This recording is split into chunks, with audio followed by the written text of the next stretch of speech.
Why would anybody watch a scum show like Videodrome? Why did you watch it, Max? Business reasons. Sure. What about the other reasons?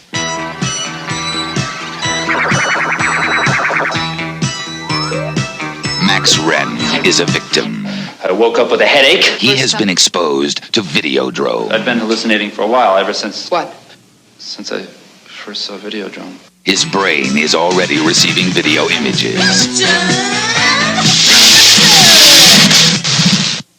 I think that massive doses of Videodrome signal will ultimately produce and control hallucination to the point that it will change human reality.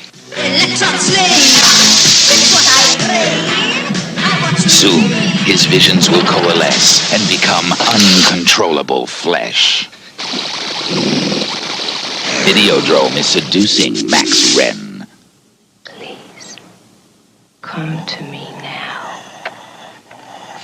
Come to Nikki. And Max Wren can do nothing to stop it. What makes you think I need help? None of our test subjects has returned to normality. Television can change your mind. Videodrome will change your body. Long live the new flesh. It will shatter your reality.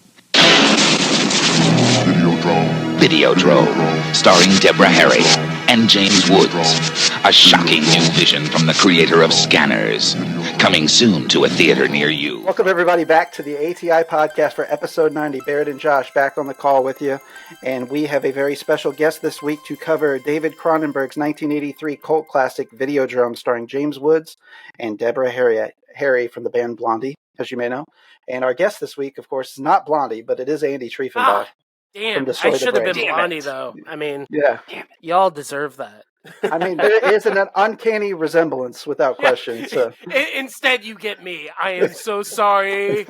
I will do the best I can. I can maybe do some Blondie karaoke. I don't know.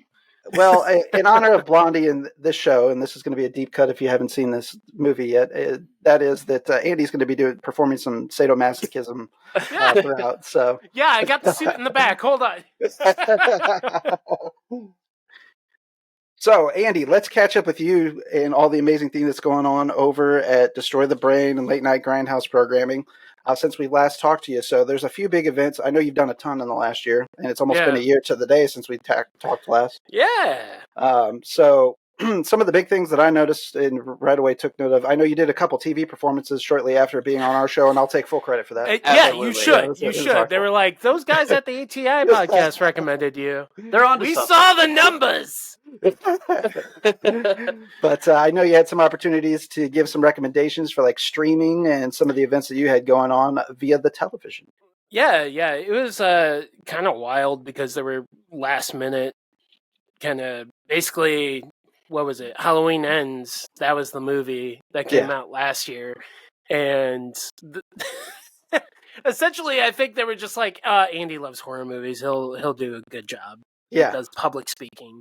Right. So, yeah, it was fun. But yeah, the News 4 one was kind of weird because it was on Halloween Day. And I was like, oh, that's a cool memory. I have no archive of that whatsoever. So I need to try to find like the video or something and be like, yeah, kids, your old man, if I ever have kids, your old man was on TV on Halloween 2022.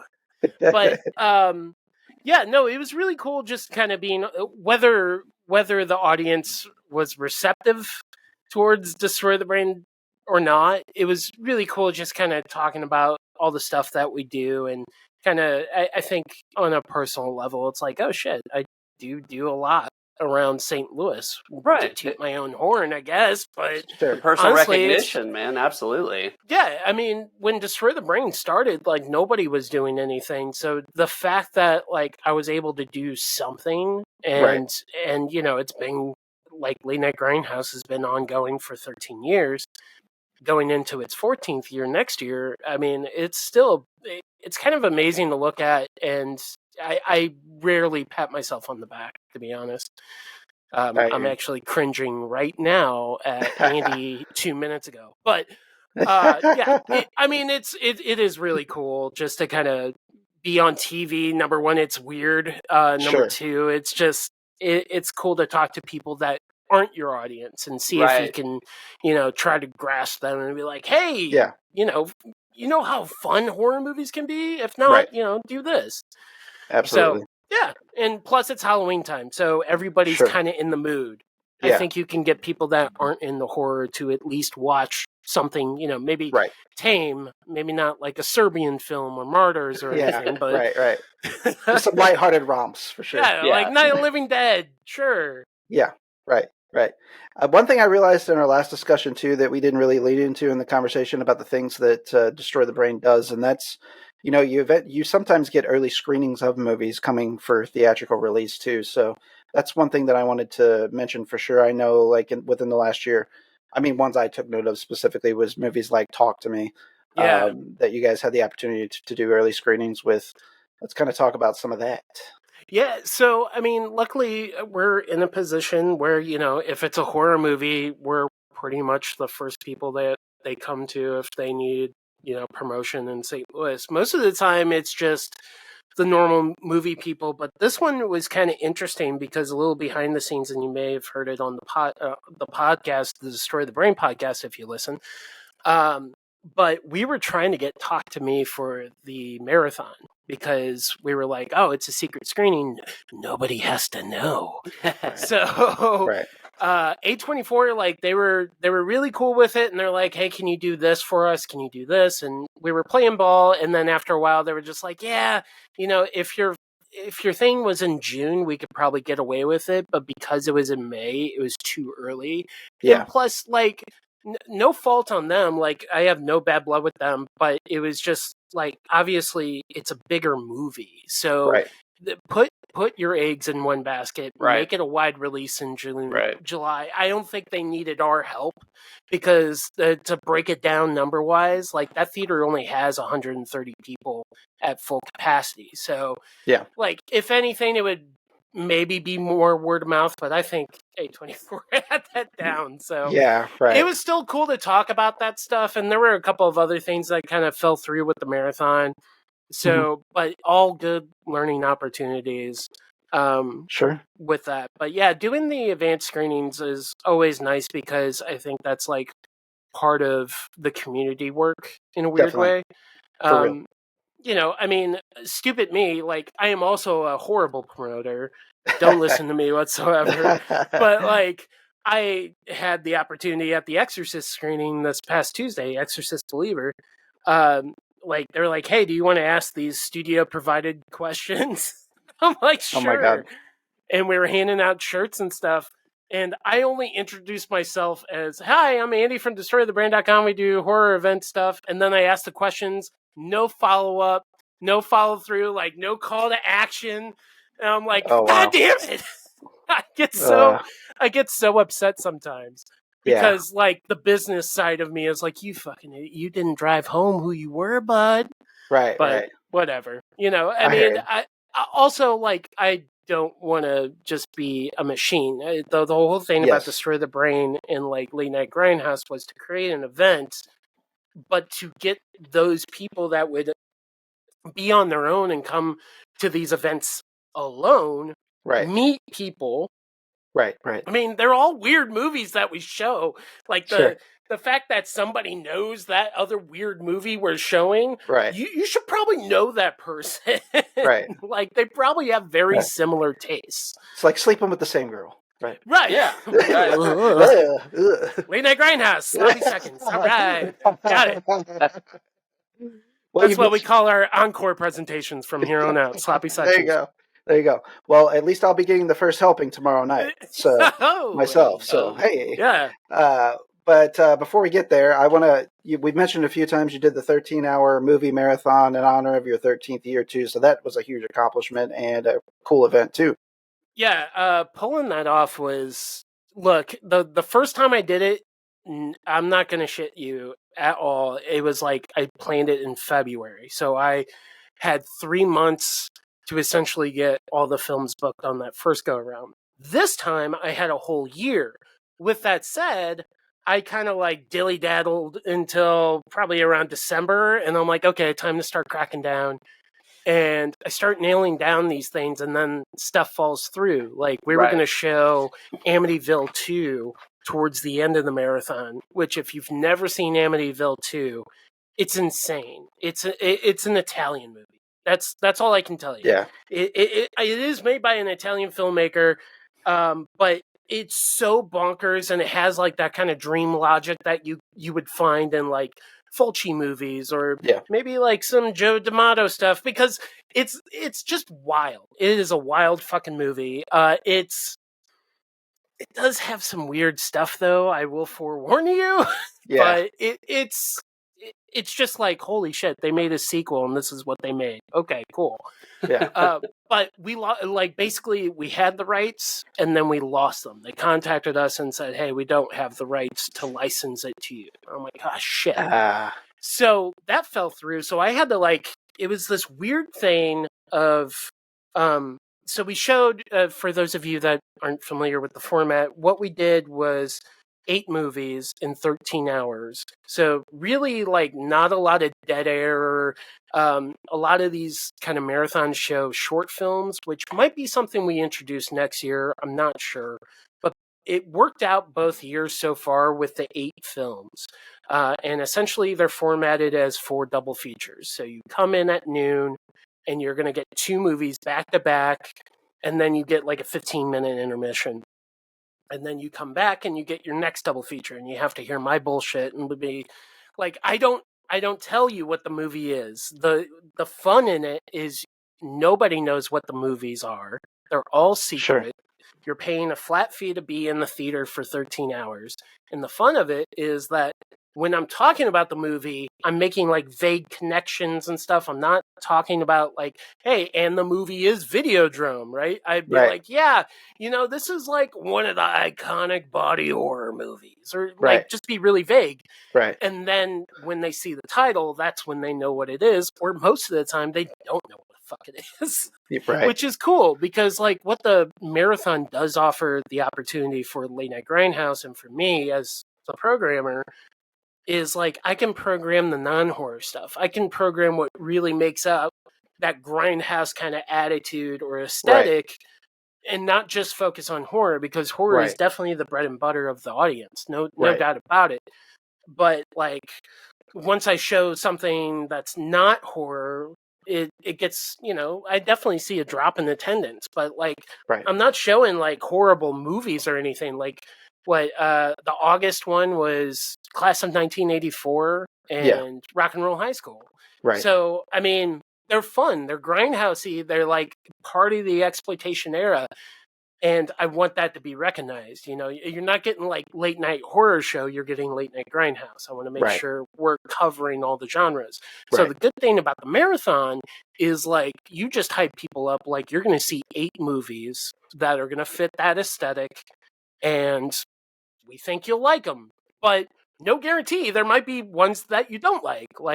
This year we ended off with shot on video stuff, and I think I kind of did that on purpose. I'm like, well, if people want to leave, they can leave.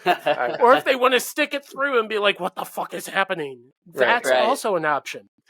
But this year, we started off with Witchfinder General and with Vincent Price, and Impulse with William Shatner. And the theme with that was the typical kind of nice stereotypical actors.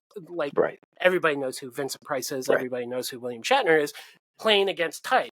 because Vincent Price is a fucking asshole in that movie. Yeah. And William Shatner is also an asshole in Impulse. And in real life, too. Yeah. So I hear. But yeah, no, it was really cool, like, doing some of the themes. The big, like, my white whale of showing any movie that I could, I was able to do at this marathon.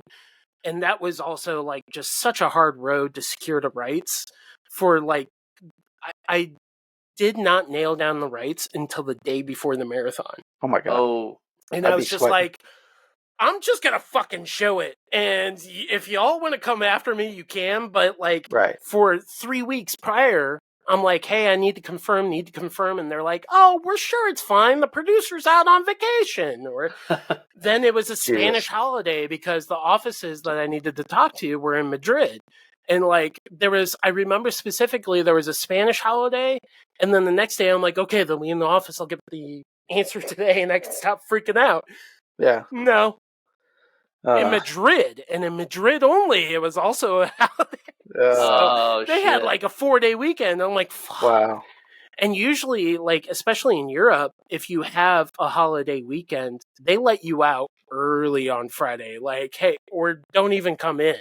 Yeah. Is from what I heard. So it was like, there was like 5 days lost. I'm like, oh God, I'm not going to get to show this. And then it was the night before, and I'm like trying to think of a backup plan. Like, what do I do?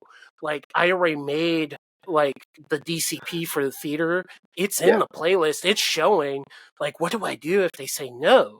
Do I just, like, say, hey, we showed it? Or do I just shut the fuck up because it's all secret, but people are going to talk about it? Right. I was going down the hugest rabbit hole, and then, like, I get the email that it's approved. I'm like, thank God, okay. Oh, wow. They're like, wire us the money in Spain. Oh, my God. Good Lord, so, man. Yeah, it was wild, but that film was called Anguish, and that has Michael Lerner and Zelda Rubinstein, who you probably know from Poltergeist. She's Tangina. Anyway, such a boss-ass character. I don't know why I blanked on her name for a second. But yeah, you showed quite a few movies I hadn't seen at the marathon, too. That movie is kind of hard to get. You can get it on DVD, and, like, I've been waiting for a Blu-ray release. I was able to get a Blu-ray release from Germany, I think. And that is technically how we showed the film, because that is really the only source. The company didn't have, like, a DCP or anything, so I had to create that for the exhibition, essentially. I'm like, oh, God. But what was really cool about it is, I don't know how your guys' home theater setup is. You could be ballers and have like 7.1 Atmos, but Daddy's got a sound bar, so it's right. 2.0. Yeah. I'll blast the shit out of it, and it gets a good sound. But the crazy thing about that movie, and I got to be careful because I know, like, only a few people have seen this movie. It's from 1987. Again, it's called Anguish. I would highly recommend you check it out. But it's a movie. Well, shit, I don't want to spoil it. But it's a movie where something happens and audibly, like, it changes. And it's just this weird kind of head trip to hear. It goes from 2.0 to 5.1. And I'll tell you that the last part of the film is set in a movie theater. Okay. And I might be kind of lying about the placement. We'll leave it at that. Anyway, but it's a really cool movie. I highly recommend that. Like, if anybody, I think Blue Underground put it out on DVD, so you should be able to find that. And if you're looking for something new, I would highly recommend that film. But seeing it in a theater, I'm not trying to be an asshole, but it was like the optimum experience to see it. Oh, sure. And just watching it and hearing it unfold, I was hearing the movie for the first time, I think.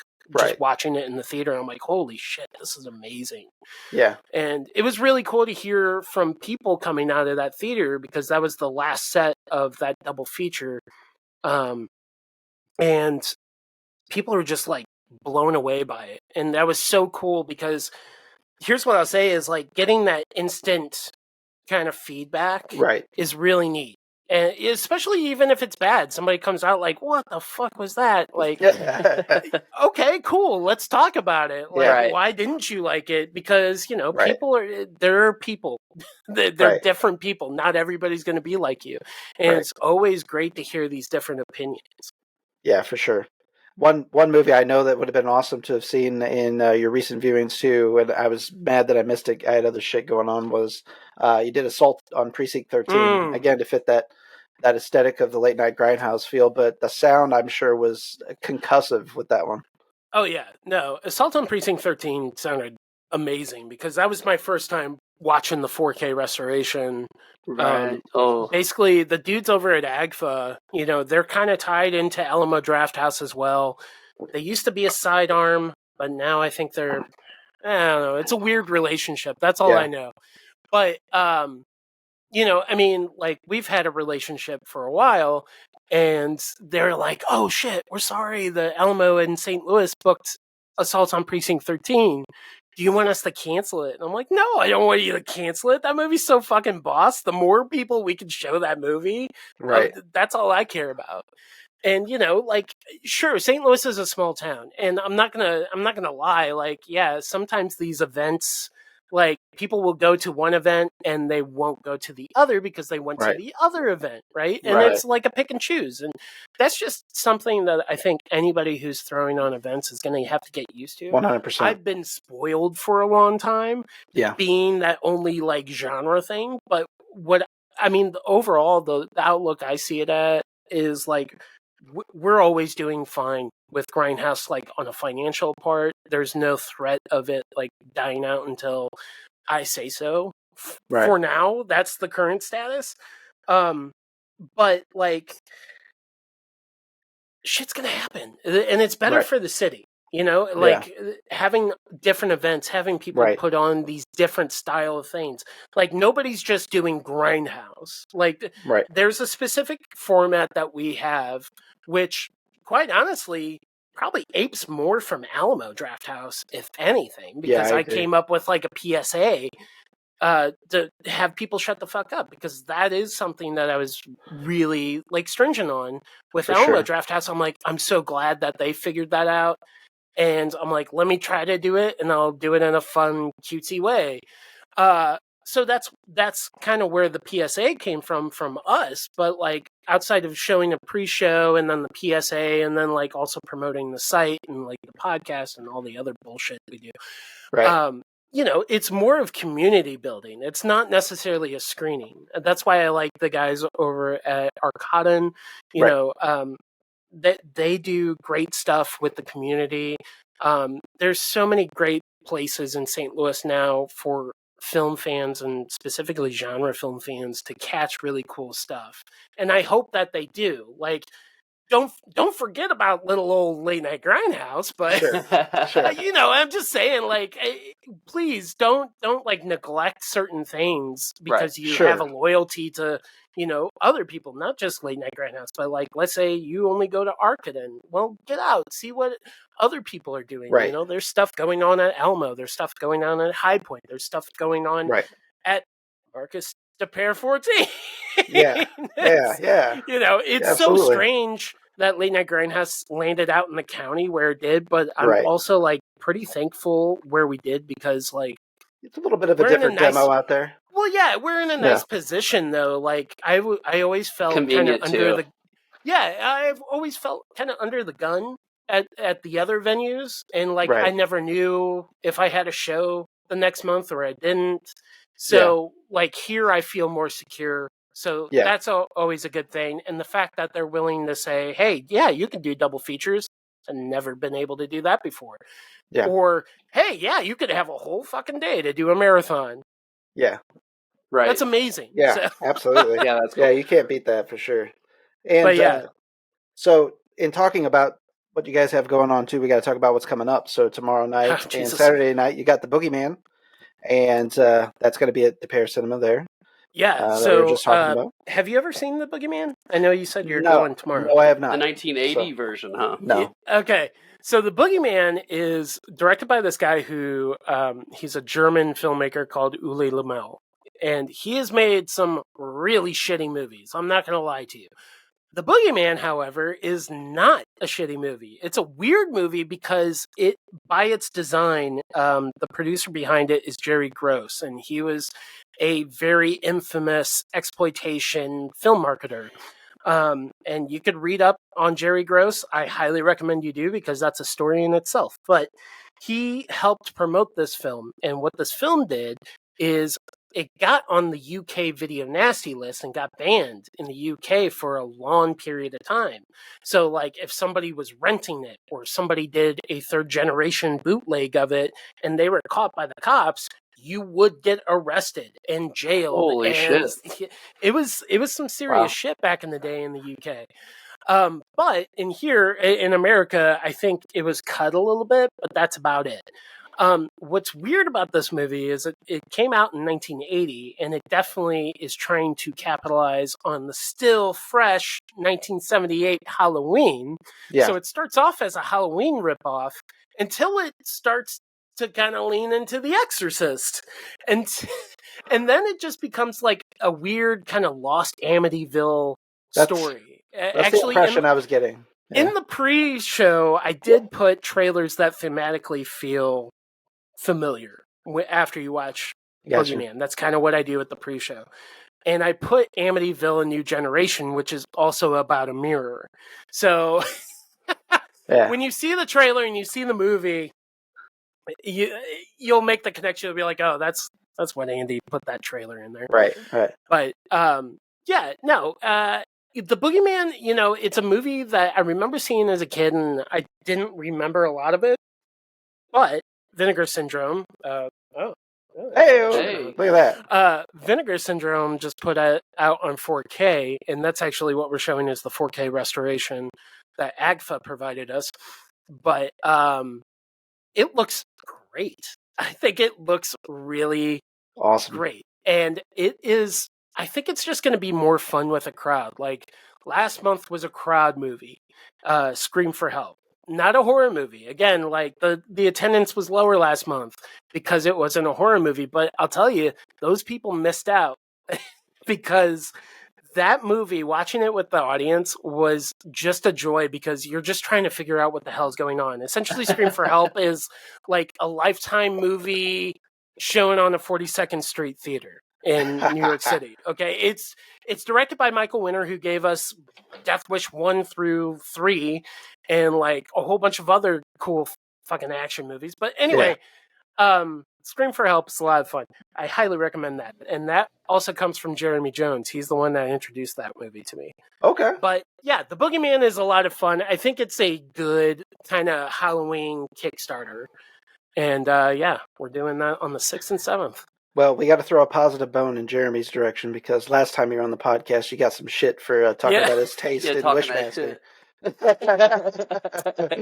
It's true. No, Jeremy just deserves all the praise because, like, right now we're doing all our horror trivia night, which is another event coming up later. We're doing all the questions and stuff, and he's kind of really taking the ball with that. Yeah, because I've been so busy with other stuff. Sure. Well, it takes an army, a village. It does take an army. Absolutely. It does. So another cool thing you got going on this month is your collaboration with the Lion's Daughter for their album release on the 13th at Red Flag, right?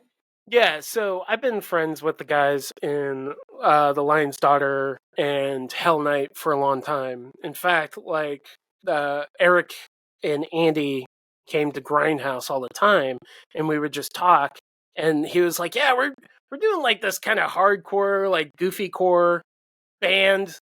We don't know what to call it. And we were trying to think of names, and they eventually just like, yeah, we heard Hell Night and we thought that was good. And I'm like, oh, okay, cool. So that actually happened, like, not under the watch of Grindhouse, but like during the watch of Grindhouse.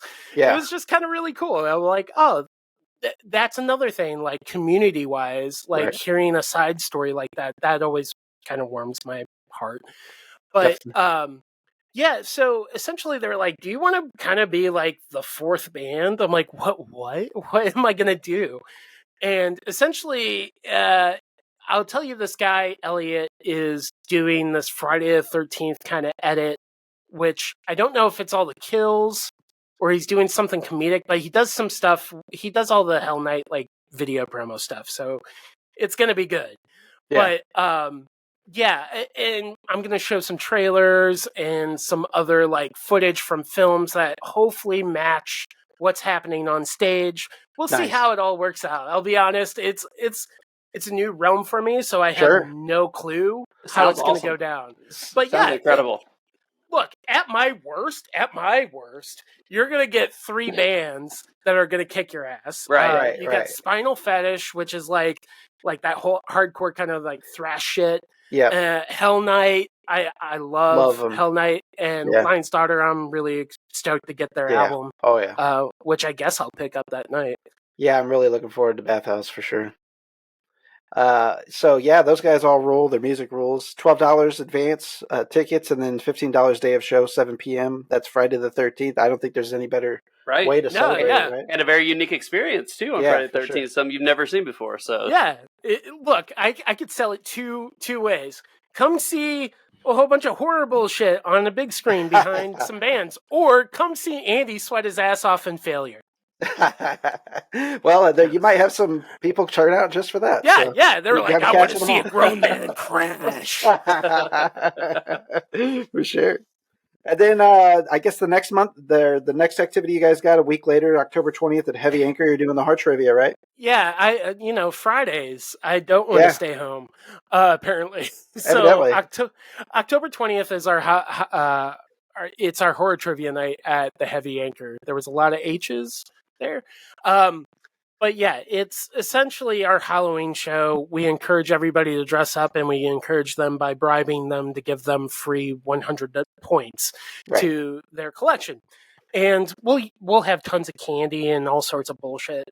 But we also we pride ourselves on this round, or at least I do, because I came up with it, I think it was pre-pandemic. I want to say it was in 2019. I'm pretty sure, because we were hanging out, so it must have been like right before then. I was at the Silver Ballroom with some friends who actually play horror trivia every time, Matt and Amanda, and I was talking about like how I thought it would be. One of the complaints we get with horror trivia is it's too hard. So I was like, well, what if we have a no-brainer round? And Jeremy's like, what the hell is that? And I'm like, I don't know what that would be. Let me think about it. And then it finally hit me at Silver Ballroom with my friends Matt and Amanda. I was like, what if we just had people see how long they could say, oh my God, in the style of Troll 2.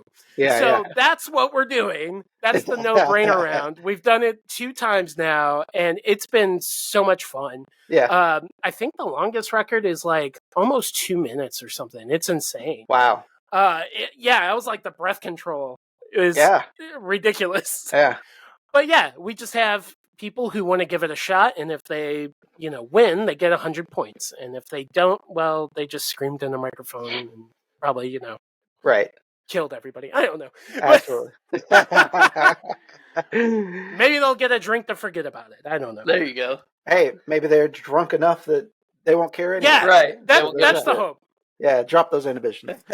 But yeah, I mean, it's a fun time. I will say, I feel that the past few years we have kind of lightened up, because I think it was Riverfront Times that gave us the extremely difficult quote or whatever. Yeah. When they were talking about horror trivia. But we've been causing it, like we've been kind of lightening up the load. Sure. Yeah. Throwing some easy ones in there. Right. Because I think we've finally figured out what our gauges are. When I say something is medium difficulty, it's probably hard. And then when I say it's hard, it's just insane. Right. Right. So it's like, okay, if I think something's easy, it's probably fine. Like normal people may or may not know that. Right. But yeah, it's a lot of fun. And right now, what we have been doing the past couple of times is Destroy the Brain has Letterboxd. So if you fuck with Letterboxd, go to letterboxd.com/destroythebrain. And we've been taking, essentially after Horror Trivia Night, because we don't want to give away everything, the movies that we are kind of referencing, as long as they're genre, the movies that we're referencing in the whole game, we make a list. So it's like, you don't know these movies, you don't know any of these movies we're talking about. Here, go to Letterboxd. Here's the whole list of movies we referenced, and you can see which ones you haven't seen and add them to your list.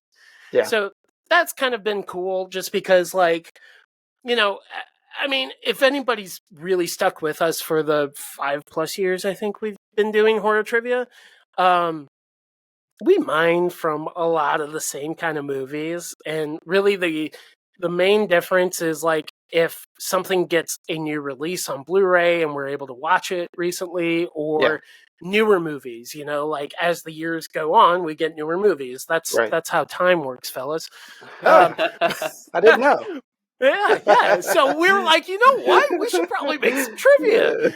So, you know, we'll ask stuff about Nope, or we'll ask stuff about, you know, the new Candyman from 21, and, like, all these other things. So I think we made one round where, like, it was all post 2000s. And that was fun because it was challenging for us. We're like, let's see how well we know our shit in this decade. Right. And surprisingly, we were fine, but it was just like, holy shit. Wasn't as strong as you'd like it to have been, maybe. Well, yeah, there was some stuff. And I'm like, well, if people don't know that, I always thought maybe the reverse would happen. Like, I don't know that, but, like, 80% of the audience knows that because that's their decade, maybe. Right. But I also worry about Jeremy, because, you know, he'll sneak some weird ones in there. Yeah. Because post 2000s, Wishmaster Religion.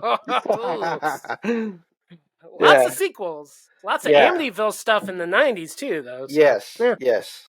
And then the weird wave of, I mean, that's always been kind of going on, but, like, the remakes, but there was just, like, a hardcore, like, mid-2000s for, like, a good 5 to 10 years of, like, remakes of old horror movies, too, you know? Yeah. Amityville being one.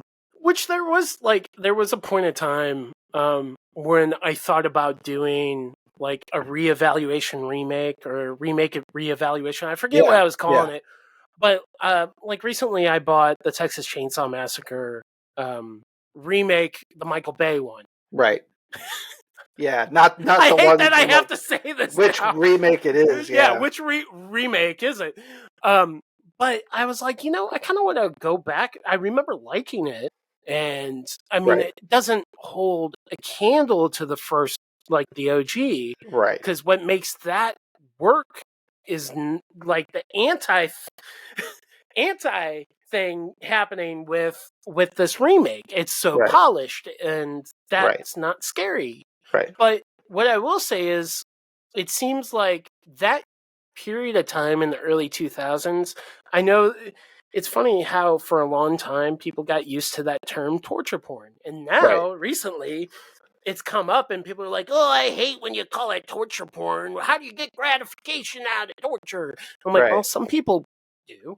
But, but the torture porn is just, like, how exploitative this was. And, like, it was just really a push, like, let's see who can get gorier. Right. Push the limit, push that limit. And I mean, it's food porn, extremism. Food porn is called food porn, not because you want to fuck it. Right. So, you know, it's just a matter of semantics. Like, it's just, you know, I don't really care for the term torture porn, but when you look back on it, there was that period. Like, you take a look at the horror movies in the 90s, in the 2000s, especially 2000 to, like, 2000, I would say 10. Just that whole decade.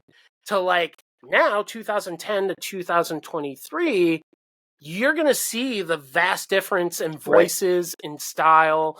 And, like, it was a pretty brutal period. And a lot of that was reactionary, I think, mainly because of France. Because they were doing the French New Wave horror, which, if I may throw a plug, it's not Destroy the Brain related, but my buddy Paul, who is a film director, is doing Hysteria Fest that weekend of, it's the weekend before Halloween. So it's like the 19th, I think it is when it starts, the 20th, which is also our horror trivia night, the 21st and 22nd. It's called Hysteria Fest. Go to Arcadin. Sorry, I always screw up that name. I'm the worst with that one. I did it in front of them to their face. So. But yeah, Arcadin's website has all the details on that. But what he's doing is he's showing some of those French extreme horror films, and he's closing it out with Martyrs, which That's to brutal. see that in, just with other people that you're not friends with would be really odd. Yeah, But yes. Right. Yeah, for the sure. fact that it's being done is kind of also cool. And a lot of people still have not seen that movie just because availability has always been weird about it. Yeah.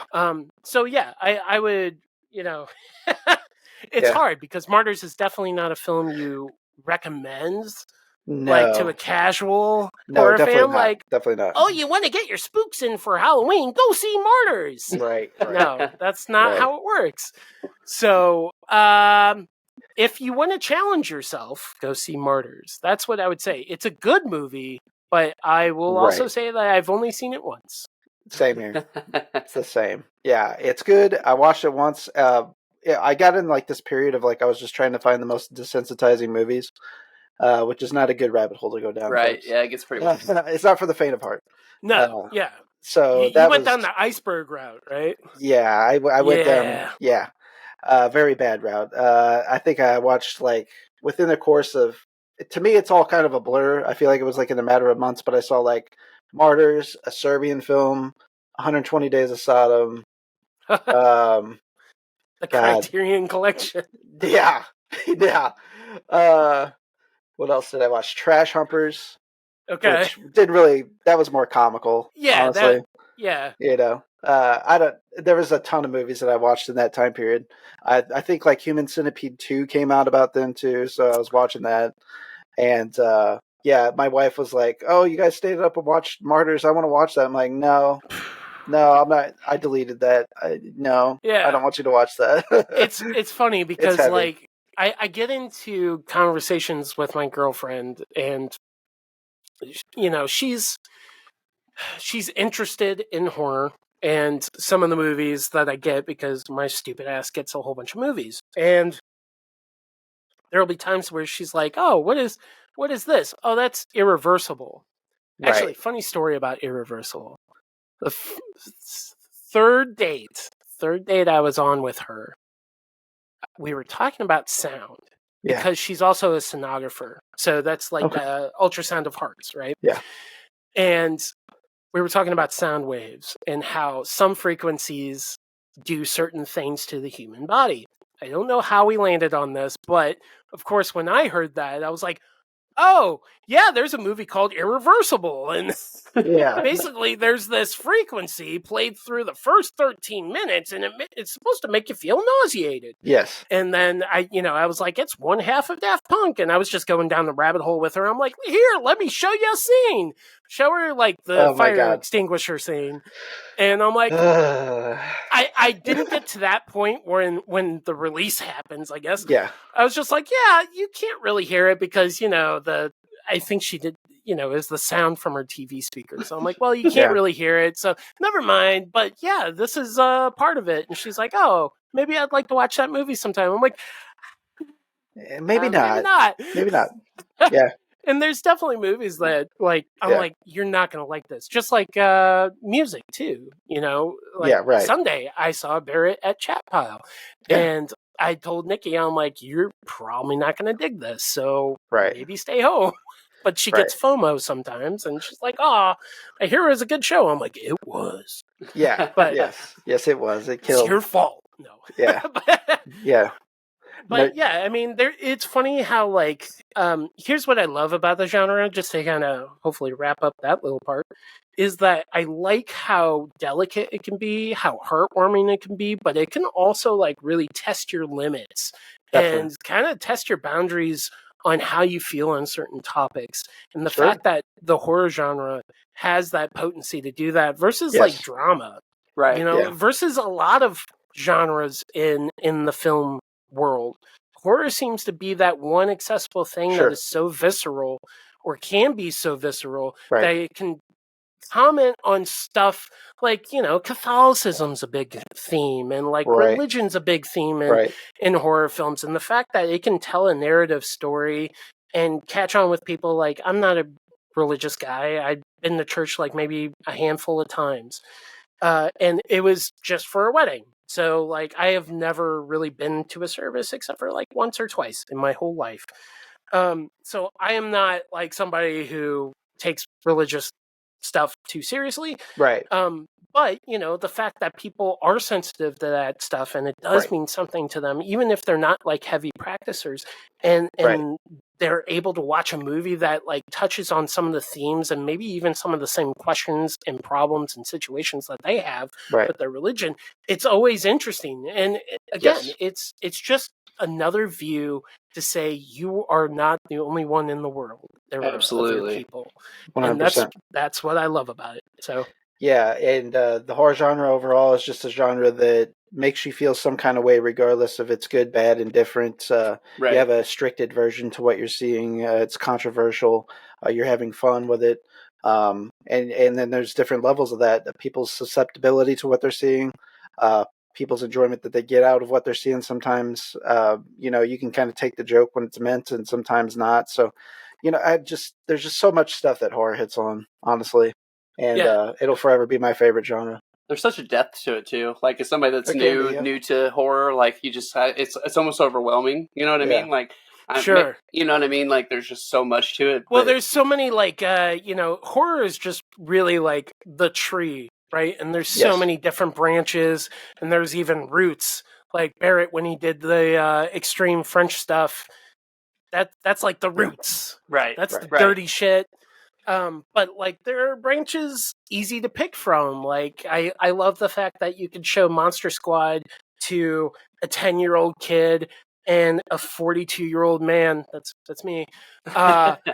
And they both enjoy it on either different levels or maybe even just the same level. You're like, oh shit, that was cool to be a kid, and when that probably would have been me, and maybe that kid's like, oh, that's just really cool to have friends. And like not be afraid of people. I mean, there's so many different ways to interpret these films, and I love that. And I've always felt like horror in general has been a more communal genre.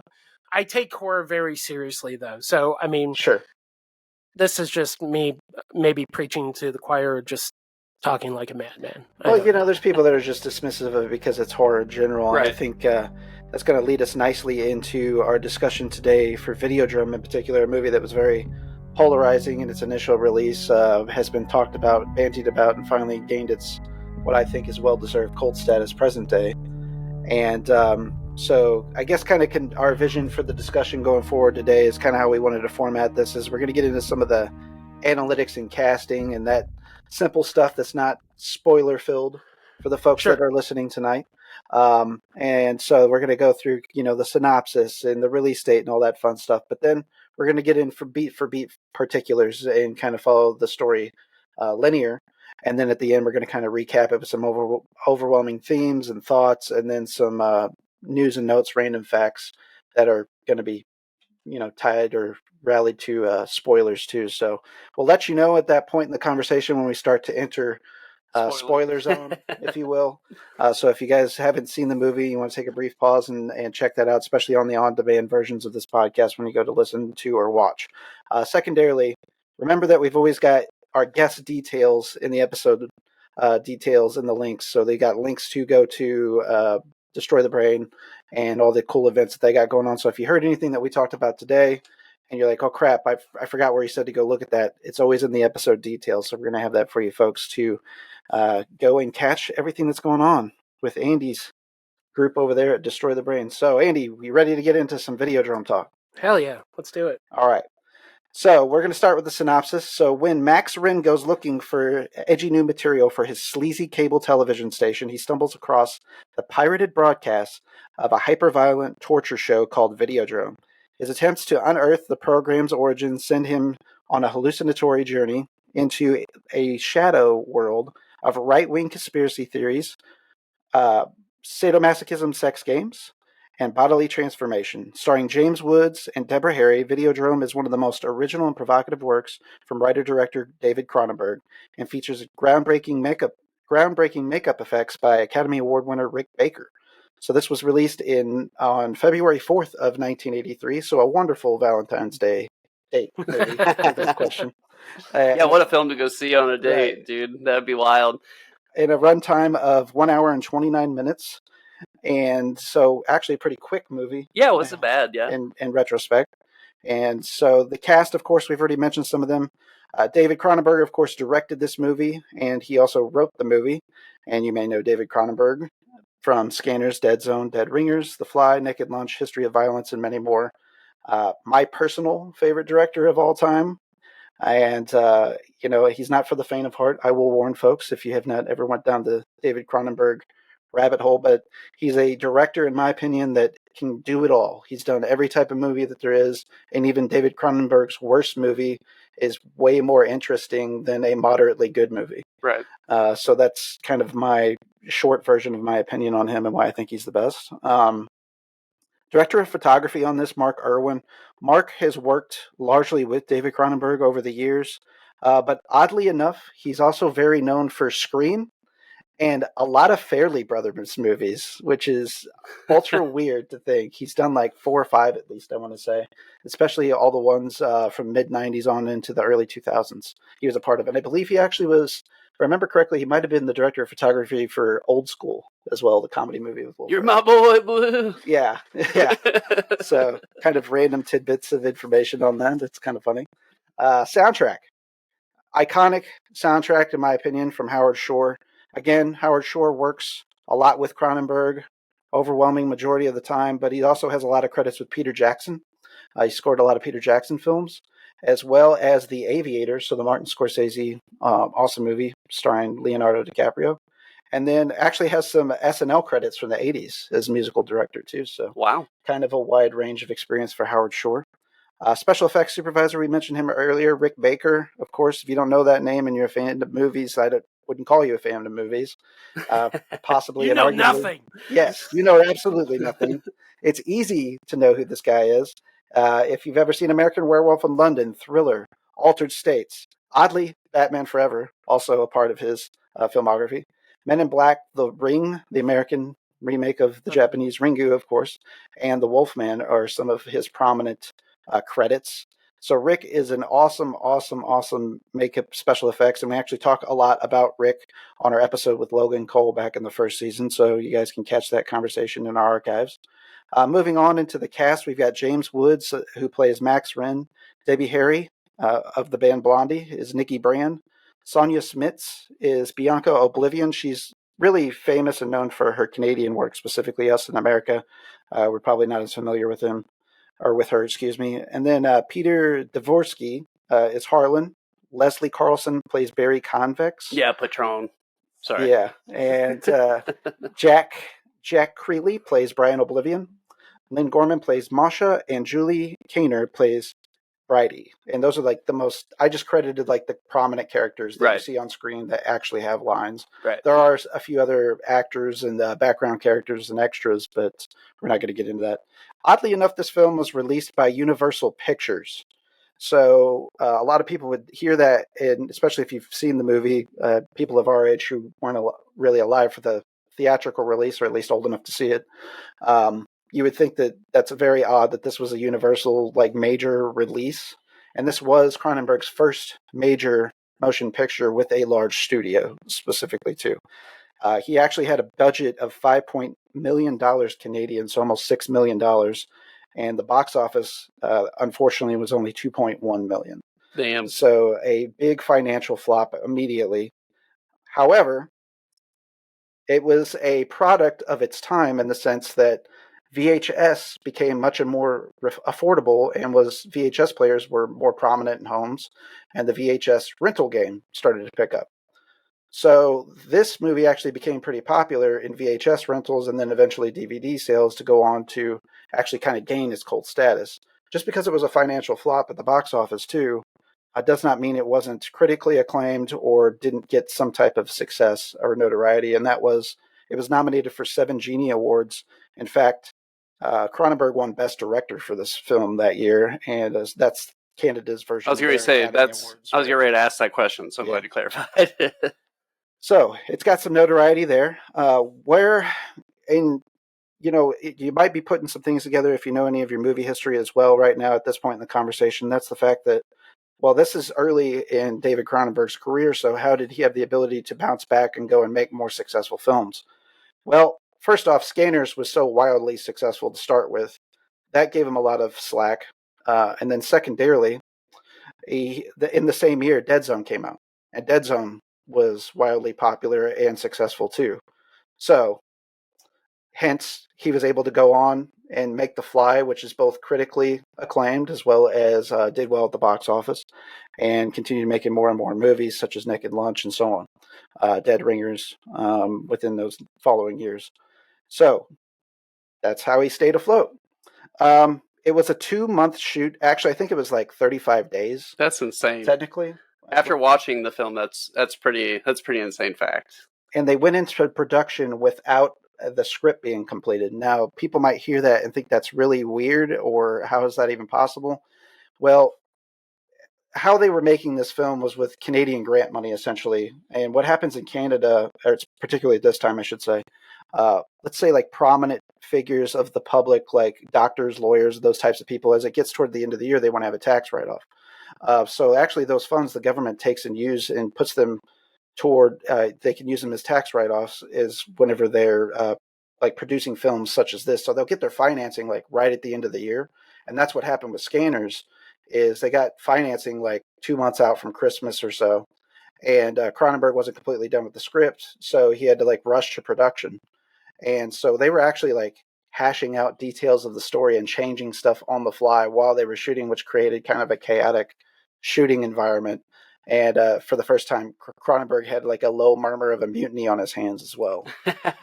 So we're kind of laying the foundation here, because it's crazy to think like how successful this movie ended up ultimately being in the end, and how well it was done, and some other avenues we'll get into in a moment. So yeah, it finished filming by Christmas Eve in 1981, and they did some pickups and reshoots in the spring of 82. Whenever you're working with grant money in Canada as well, you cannot extend your shoot. So your shoot was your shoot, your original shoot period. And Right. so whatever they captured in those, technically, I guess, 35 days or whatever it was what they had to do.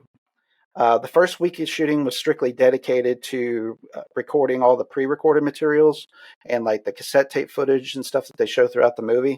So that was the entire, week taken of those first 2 months or 35 days, or however you want to do the math. So fortunately, a lot of the crew that was used, had already worked with Cronenberg, so knew him very well and knew, characteristically and typically this isn't how he does stuff. So they kind of understood the circumstance that they were in. A lot of them had worked on documentaries in the past, or stage plays, which kind of aided their ability to produce with like little materials, short windows, and do kind of run and gun fashion with tight deadlines. So really it was kind of a perfect storm of people being involved to be able to pull this like crazy task off too. Anything so far, Andy, you think that we've missed? No, I mean, I know you talked a little bit about Cronenberg's popularity. I mean, keep in mind this was the era where Scanners was so popular that he for whatever reason, was offered Return of the Jedi. Right. And he denied it. He was like, "Nah, I'm good. I'm gonna still keep making these movies under the tax shelter." Actually, Videodrome, I think, is the last movie he made. It is under the tax shelter program. Yeah, it was the last, and he was thankful for that as well. If you actually listen to like the director's commentary of the film, I fortunately had the Criterion release. I got that a few years back. My wife did, and so I watched that in refresher, and it was kind of interesting to hear some of the backstory too, involving the production and some of the nightmares that he had went through. Yeah.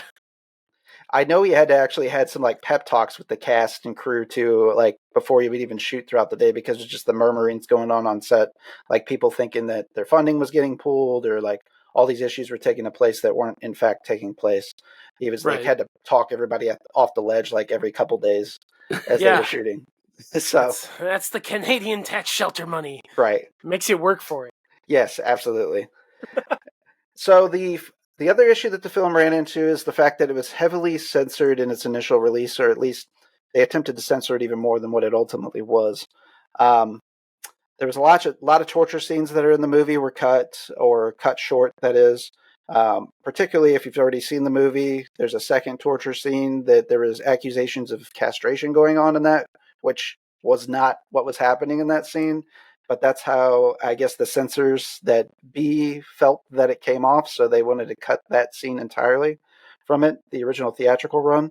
Any phallic imagery they wanted cut from the movie, and then anything like that was too deep in the sadomasochism realm, like branding in particular, they didn't want that in the movie as well. So if you're watching Videodrome present day, you're actually probably seeing all of these things in it, and you don't realize how heavily it was edited on its initial theatrical run.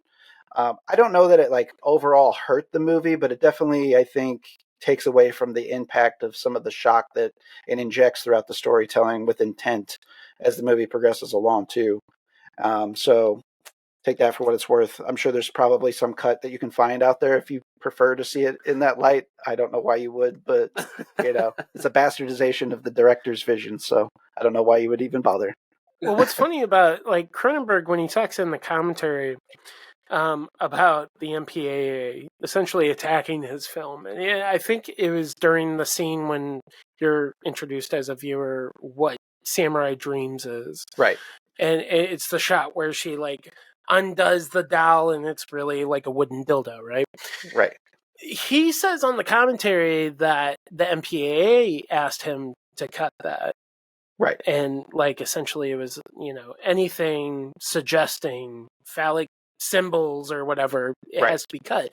But what's interesting about it, like the story that I've heard, and I think, I know it's on Wikipedia. I'm looking at it now because I was curious about it. So on Wikipedia, it actually says that Bob Remy, the head of Universal Pictures, is the one that suggested removing the scene in Samurai Dreams showing the dildo. And Cronenberg was confused by Remy's suggestion as the MPAA didn't even ask me to cut that, quote. Okay. Why is he asking me to cut that, end quote.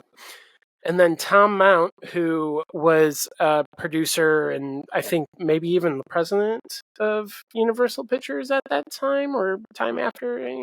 Anyway, he told Cronenberg that it was due to Remy having a, quote, a problem with cocks. Yeah. Makes sense. So, but it's funny because Cronenberg actually says it still applies when he talks about censorship on the commentary. And he's like, when you really think about it, it's not censorship because the material is sensation. Like it might, garner a reaction, right? And that's what it's supposed to do. Right. But most of the censoring is done because of one person's opinion. They personally have a problem with something that is happening, not just a generalistic view, which has always been the problem with the MPAA. Right. Is that it's so focused on personal experience versus like, is this, does this make sense or is it just trying to be sensationalist? Right. Are they trying to get away with like a pornography? Right. Or is this just a Marvel film? Who knows? Right. But I mean, it's been a common complaint with the MPAA is that they take things way too personally. Yeah, I think the direct quote from Cronenberg was the difficulty with censorship sometimes is it's in the eyes of the censor. Right. So the person making those decisions, just as you detailed. So, yeah, there's definitely an element of play with that, with some of the backlash, I guess it was getting initially with pre-screenings. Let's get into some of the ideas and concepts that were spawned actually from Cronenberg's own like childhood events. So I think kind of one of the first things that Cronenberg will tell you about this movie is he got the idea from whenever he was very young. He remembers getting a TV in their house whenever he was 5, and the guy's 80 present day, so it was a pretty early addition of a TV, if you will. He came from a middle-class Jewish family himself, so I believe his mother was a pianist. I know she was a musician, and his father was a writer. So, he had led a little bit more of a privileged life than some, I guess you would say, especially being a part of a middle class family there in Canada. But their TV signal in the evening would drop out there in the area. The Toronto networks would, and they were able to actually pick up transmissions from Buffalo, New York. Oh, shit. So some of those signals would bleed over, and it kind of caused his imagination to run wild and think, what if I was getting a transmission that I wasn't supposed to be getting? What if I see something that I wasn't supposed to see? What if I was to go down a rabbit hole and like seek out more, and I wasn't supposed to be seeing what I was supposed to be seeing? So I guess in a very primal example or explanation of what Videodrome is, it's kind of a lot of that. Much of the universe building was actually based on City TV there in Toronto also. So it was the large network there in proximity to Cronenberg and his viewership. And it's one of the largest local broadcasters.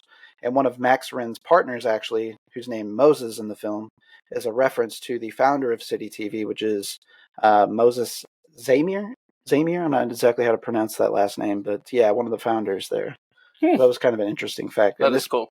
This movie's like littered with like personal references to Cronenberg as well, which is kind of interesting too. Cronenberg's infamous appearances on talk shows about that time, where he's defending a lot of censorship against film and arts and his own movies in particular, is almost beat for beat lifted and placed into early this film.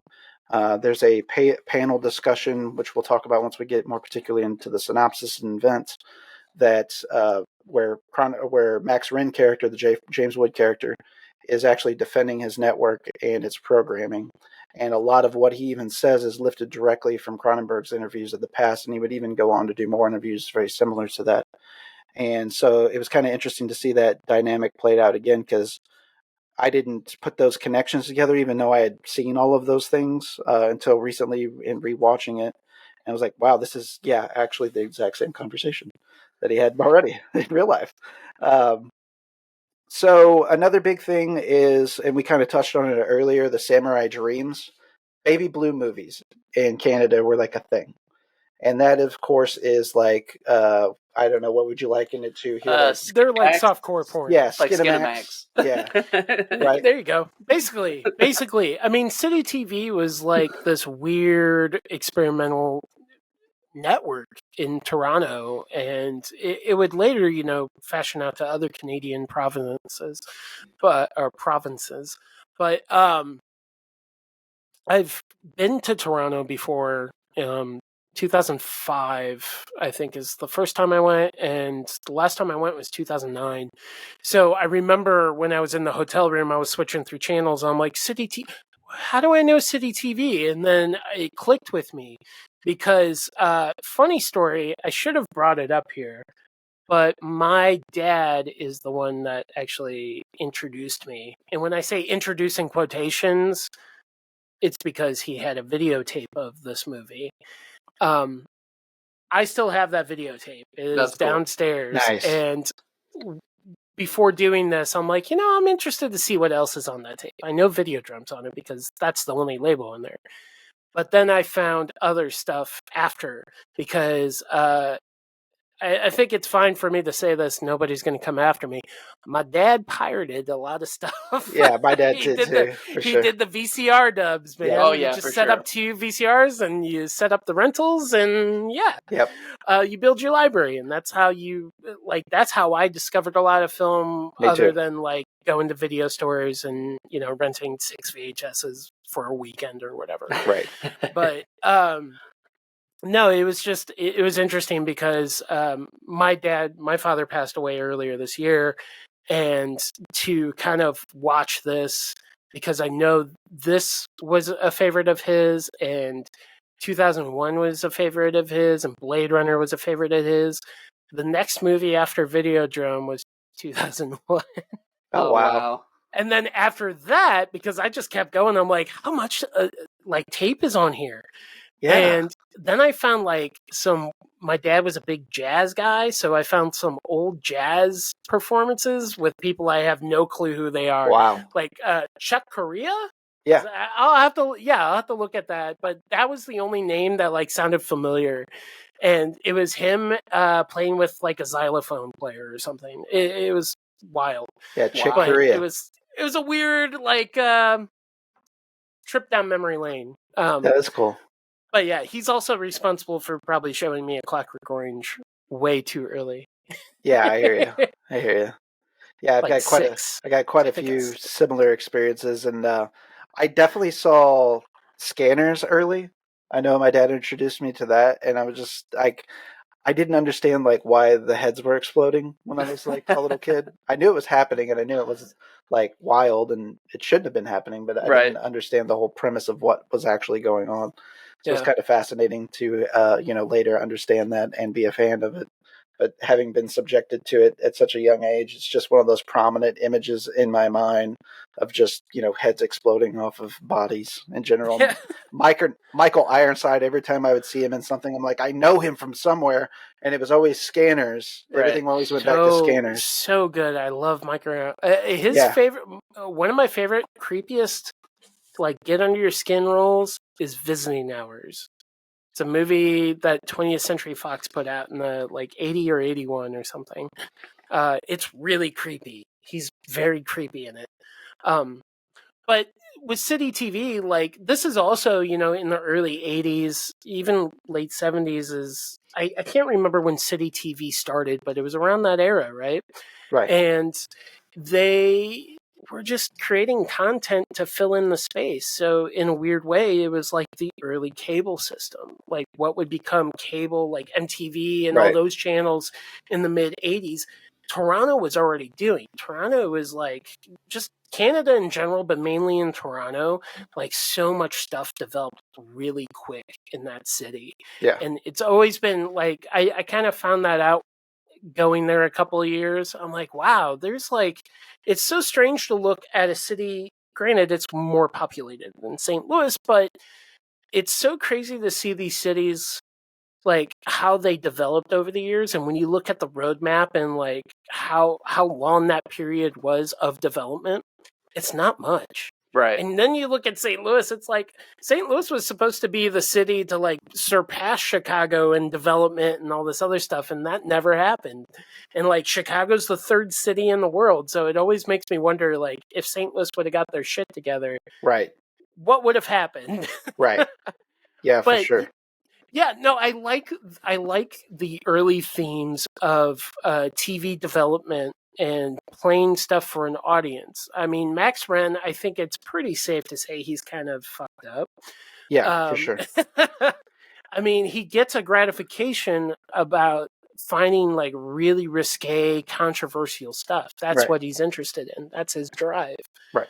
But then it really starts to question some just another familiar theme of how far can you go before you're too far gone. Exactly. Another interesting fact about the Baby Blue movies, I didn't want to pass this up, was the fact that Mark Irwin actually got his start shooting those. So that's why he was able to actually pull off some of his unique lighting schemes. B, also the Samurai Dreams, they actually full-fledged shot a short film, a Baby Blue movie. You don't see the full thing in the film, but if you have that's Cronenberg's yeah, I was going to say. It. So it's a full 5 minute? Yeah, full 5 minute Baby Blue movie. Softcore porno, basically. Yep. Okay. Yes, sir. With a 12-inch clay dildo. You got it. All right. Cool. We'll have to watch that cut. Yep. You need to borrow that? Yes. All right. So Max Wren's name, too. Funny little wrinkle to this is he's actually named after a motorcycle. Okay. Cronenberg was really obsessed with motorcycles at the time, and Wren is the, I guess, German translation for motorcycle. Yeah. And then I believe, although I didn't ever hear this, I just inferred that Max is just the fact that he takes everything to the max, because he does a similar wordplay with Debbie Harry's character, which I don't want to talk about why her name is what it is until we talk about the movie a little bit more so. Mm-hmm.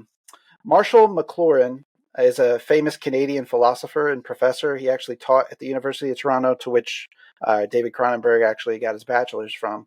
He did not actually take a class under him, but he was very familiar with him, his teachings, and he's a very popular guy. He actually directly inspired the Brian Oblivion character. In fact, Brian Oblivion's character, that character in the movie, has some direct quotes and pulls from some of the sermons and the talks that McLuhan did back in the day. I mean, basically, Oblivion is this guy. Right. I mean... Yeah, basically. Yeah. I mean, this guy was, really ahead of the curve of culture and technology. And this is the fun fact that I was alluding to, because the St. Louis connection is that he actually went to St. Louis University for 7 years.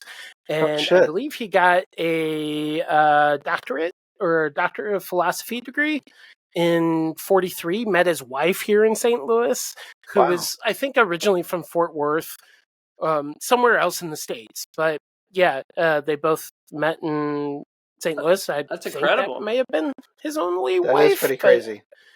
Yeah, they moved out. Like I think straight from St. Louis, they went to.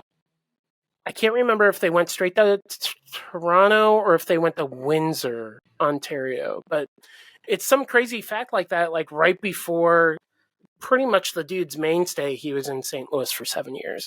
Yeah, I think he was in Windsor first, then Toronto, if I remember correctly. But yeah, he's most notably known for his work while in Toronto, I would say. Yeah, he's got tons of books that he wrote. But I think in St. Louis, he was like a teacher of Shakespeare or something. So kind of funny. That is funny, for sure. But yeah, he had all these wild ideas of how communication would happen, how technology would be interacting with our views Right. of certain things, and like, I mean, I think dead on. Cronenberg actually calls him a prophet on the commentary, and Yeah. I think that's pretty just. Yes, no, it definitely is. And in particular, his views on television and what it would do to the minds of all in general. Right. So, yeah, he pretty much nailed that one. Videodrome, the idea of it was born from an idea that Cronenberg heavily pontificated onto, and he wanted to explore further, and that was the idea that this is his direct quote. Let me say this. Since I see technology as an extension of humanity, it would only make sense that it would come home to roost. So, yeah, that's a pretty wild direct quote on that, and it makes a lot of sense, too, once you've seen the movie. Cronenberg wanted to explore the idea and depict the accusations of his films in general, too, into this movie, and that idea is that what if films actually made people violent? So I think that's kind of an interesting rabbit hole to go down, and he was actually playing his own devil's advocate too. So he was almost having an argument with himself in some ways and fashions. Almost made a Michael Haneke film and decided to make Videodrome instead. Yeah. And then Andy, you mentioned this earlier too. This was my last of the spoiler-free information. The fact that Cronenberg was offered Return of the Jedi, and he declined that to do this in Dead Zone. So that's kind of interesting. God bless him for doing it. Right. Yeah. It's like, I mean, it's funny when you read back of all the rumor mill, like how Hollywood stories, like who was attached to what. You know, Cronenberg was attached to Total Recall as well, and that fell through. And in a way, I'm kind of glad it did. I agree, because it almost still feels like a Cronenberg film, but does. It's also done by Verhoeven, so it's like it's more Verhoeven's voice than Cronenberg's. But I feel like there's still some lingering of Cronenberg in Total Recall. But yeah, no, I mean, I think where was I going with this?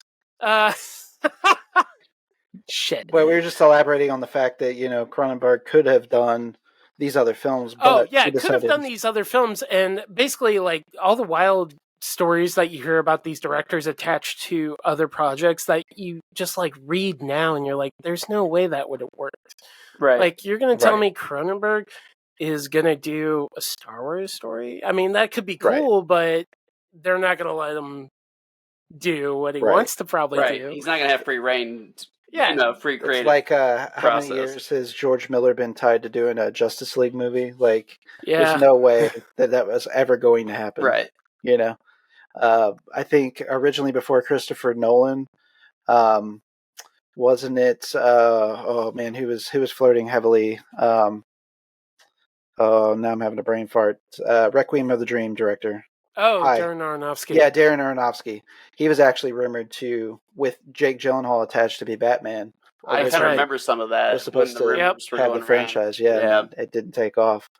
It's wild to think, like, what if these directors did these things instead? And then you think what movies they went on to do in those same time periods. And I wouldn't make those trades in most cases, especially with Aronofsky or Cronenberg in this situation. So, guys, we are entering the spoiler zone now. So we're going to get into what actually happens in the movie chronologically. So I'm just going to kind of run through shot by shot what happens in the movie, not in granular detail, of course, that would be too time consuming. But this is going to be heavy and talking about what literally happens in the movie. So if you haven't seen it yet, you guys might want to put it on pause and come back to us. If you don't care, that's fine. The big point I want to make here before we get into this is the fact that, not that I'm like trying to encourage you to go ahead and listen, that's totally up to you. You're in the driver's seat, but it's always about how they tell that story to get to the final destination. So yeah, we're going to give away plot points and major things that happen throughout the story. But I will not do any of this movie justice in telling you what happens in it. So I encourage you to see it regardless of what avenue you take. So let's get into it, guys. Yep. Opening, it starts with Max waking up. His secretary's talking to him over video. So I always got the sense that this movie is kind of somewhat near future, or at least that was its intent to some degree, because they're relying heavily on technology to get throughout their day. And it was actually kind of forecasting a lot of things too, in particular how Max starts his day. He starts his day with pre-delivered, essentially, videotapes from his secretary to tell him what's about to go on in his day. And his secretary is named Alexa. Oh, no, I'm just kidding. Yeah, right. Right, there you go. I felt like it was more like you're right, but maybe not future, maybe new age television, like, Sure. like we were talking, like early broadcasting, like you were talking about Chicago earlier, stuff. Well, there like was that. so many things that they were telecasting, and we'll see it several times as we go throughout talking the movie, technology-wise, that we see it nowadays, and Right. it doesn't shake us as much, but Right. it was really telling, like foretelling, prophesying, like where it was going eventually. Where media will be. I mean, right. you have to also put this into context, like the internet wasn't what it is today, or even conceived. No, it was be, a military tool. I think, and that Right. was the late '80s And it was before it very even became basic. that. Yeah. So. Right. So it opens up with that. Soon it cuts to Max in the office, or excuse me, Max, the softcore porn Samurai Dreams is brought. He bought at a seedy hotel. Excuse me. Right, they go in front of the board, right? Right. He Yeah. goes and shows the other partners of Civic TV what he was able to acquire. Right. And what I love about this, and this is something that, I mean, I love Videodrome, don't get me wrong, but I often wonder how much of the having like conversation that some people will pick up on, but others won't because they didn't live in a time when this happened, right? Like, so the whole gist of it is that Max Wren is able to essentially use Moses to pirate signals, and it, just satellites in general, right? We get the general concept of satellites. Right, There's right. multiple signals in the air, and you can fine tune it and try to hone in on the signal you're trying to hone in on. Right. And Moses had the ability to do that, but be able to find really weird stuff like the torture sequence stuff, the Right. abattoir sequence stuff, which I think he said is broadcasting out of Pittsburgh, but it's obviously not. And Right. in a weird way, this is almost like a prehistoric internet Right. Right. Correct. logic kind of tale, right? Correct. Because like when he's talking about it, you could easily substitute the television signal with the internet connection and the IP addresses and all Right. this other stuff. So I Right. think the story of the technology is still there, and still you could still kind of connect the dots. But like one thing that I think gets lost on is like this euphoric kind of joy that one may feel finding a film. Right. Okay. Right. There were times when films were not so accessible. You heard Right. about this film that played in the theater. Oh, well, I know somebody that has a VHS copy. It's like second generation, but he'll make you a copy, which now makes me the third generation. Right. And if I make another copy, it's fourth generation, fifth generation. And it goes on. And there was a reign of bootleggers that would like pool in together.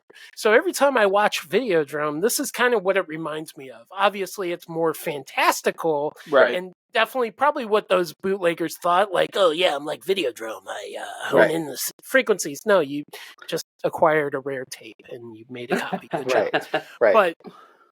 But I mean, there is some allure, and like I think there's a romanticism about like chasing the dragon and Definitely. trying to find that one thing that you think Correct. is going to change the world or change multiple people's opinions. Like Right. I feel like that with movies sometimes. I'm like, this movie's going to fucking kill. Absolutely. And then, maybe it does and maybe it doesn't. Right. Right. Yeah. And so I kind of butchered what actually took place. so Max is going to meet some like seedy Japanese dudes in a hotel at a seedy hotel, and then he purchases the Samurai Dreams film and then takes it back to the board. So he's showing it to his partners. Max actually views that as too soft. So go figure. Max then meets up with Harlan, his assistant, who's the one pirating the signals, and he tells him that he thinks Videodrome. Max actually sees some footage from Videodrome in this setting as his first viewing of it. And he tells Max that this is what he believes from a transmission from Malaysia originally. And so this starts to progress along too. So I think his explanation was there was like a 53-minute delay, so he could calculate where it came from based on the delay. And he came up with Malaysia, if I remember correctly. Right. So Max was immediately infatuated with what he saw. He later goes on to really just chase that dragon, as Andy said earlier. Max appears quickly right after that on the Regina King show. This was actually based on a show that was taking place, the one at which Cronenberg showed up on. People of our generation might liken it to like Sally Jesse Raphael or like Ricky Lake or something like that, where they would sit down and talk with people about, censorship or, bans was kind of a big thing in the early 90s in particular that we would probably remember a little bit more aptly. And that was, sitting down with the D. Snyders of the world and things that like the whole Satanic Panic stuff. Which, oh man, if y'all need a Satanic Panic episode, you're the guy. Come talk to me. Yeah, and believe me, it's something we've bantied about in the future, so that might be coming up here before long. So on this TV show panel, this is where we're introduced to radio host Nikki Brand, which is Debbie Harry's character, and Brian Oblivion, who we talked about earlier, that's based on Marshall McLuhan. So these guys are basically having a conversation about what is going on Max's network, and they're actually kind of going after Max in particular, and that he's kind of responsible for a lot of smut being out there, essentially. And Max sees himself as an outlet for people's frustrations, fantasies, and desires. Nikki goes on to argue that it's creating addictions to stimulation in particular, which is really funny as you get to know her character, that she's the one arguing against these things. Mm-hmm. But she also, Max quickly counters to her and tells her that her red dress that she has on is very stimulating, which is actually, again, taken from Cronenberg's argument that he had on this network back in the day. So you got to go back and watch this. I'm not doing it justice, but and then asks her out on a date. So Max asks Nikki out on a date. Then it cuts to Oblivion. They ask for Oblivion's opinions, and the big takeaway from a quote that he had was that TV has become the retina of the mind's eye, which I think, again, is another quote pulled from McLuhan from back in the day in his sermons as well. So you're going to see that theme going forward as well. This cuts back to Max reviewing more pirated footage of Videodrome, that is. And so he's just completely obsessed at this point. I think this is where it's revealed that it's actually from Pittsburgh and not Malaysia. Right. Yeah. So, I think they go back to the lab, they do some discussing, and then he finds out that the signal, it was delayed intentionally, and he thinks he zeroed it into Pittsburgh. Yeah. It was kind of like a way to hide. They're trying to scramble the signal. Right. Yeah. So then Max actually goes to, I guess, take Nikki up on the date. I guess we're to assume that all parties were agreeable on the date. He visits Nikki at work.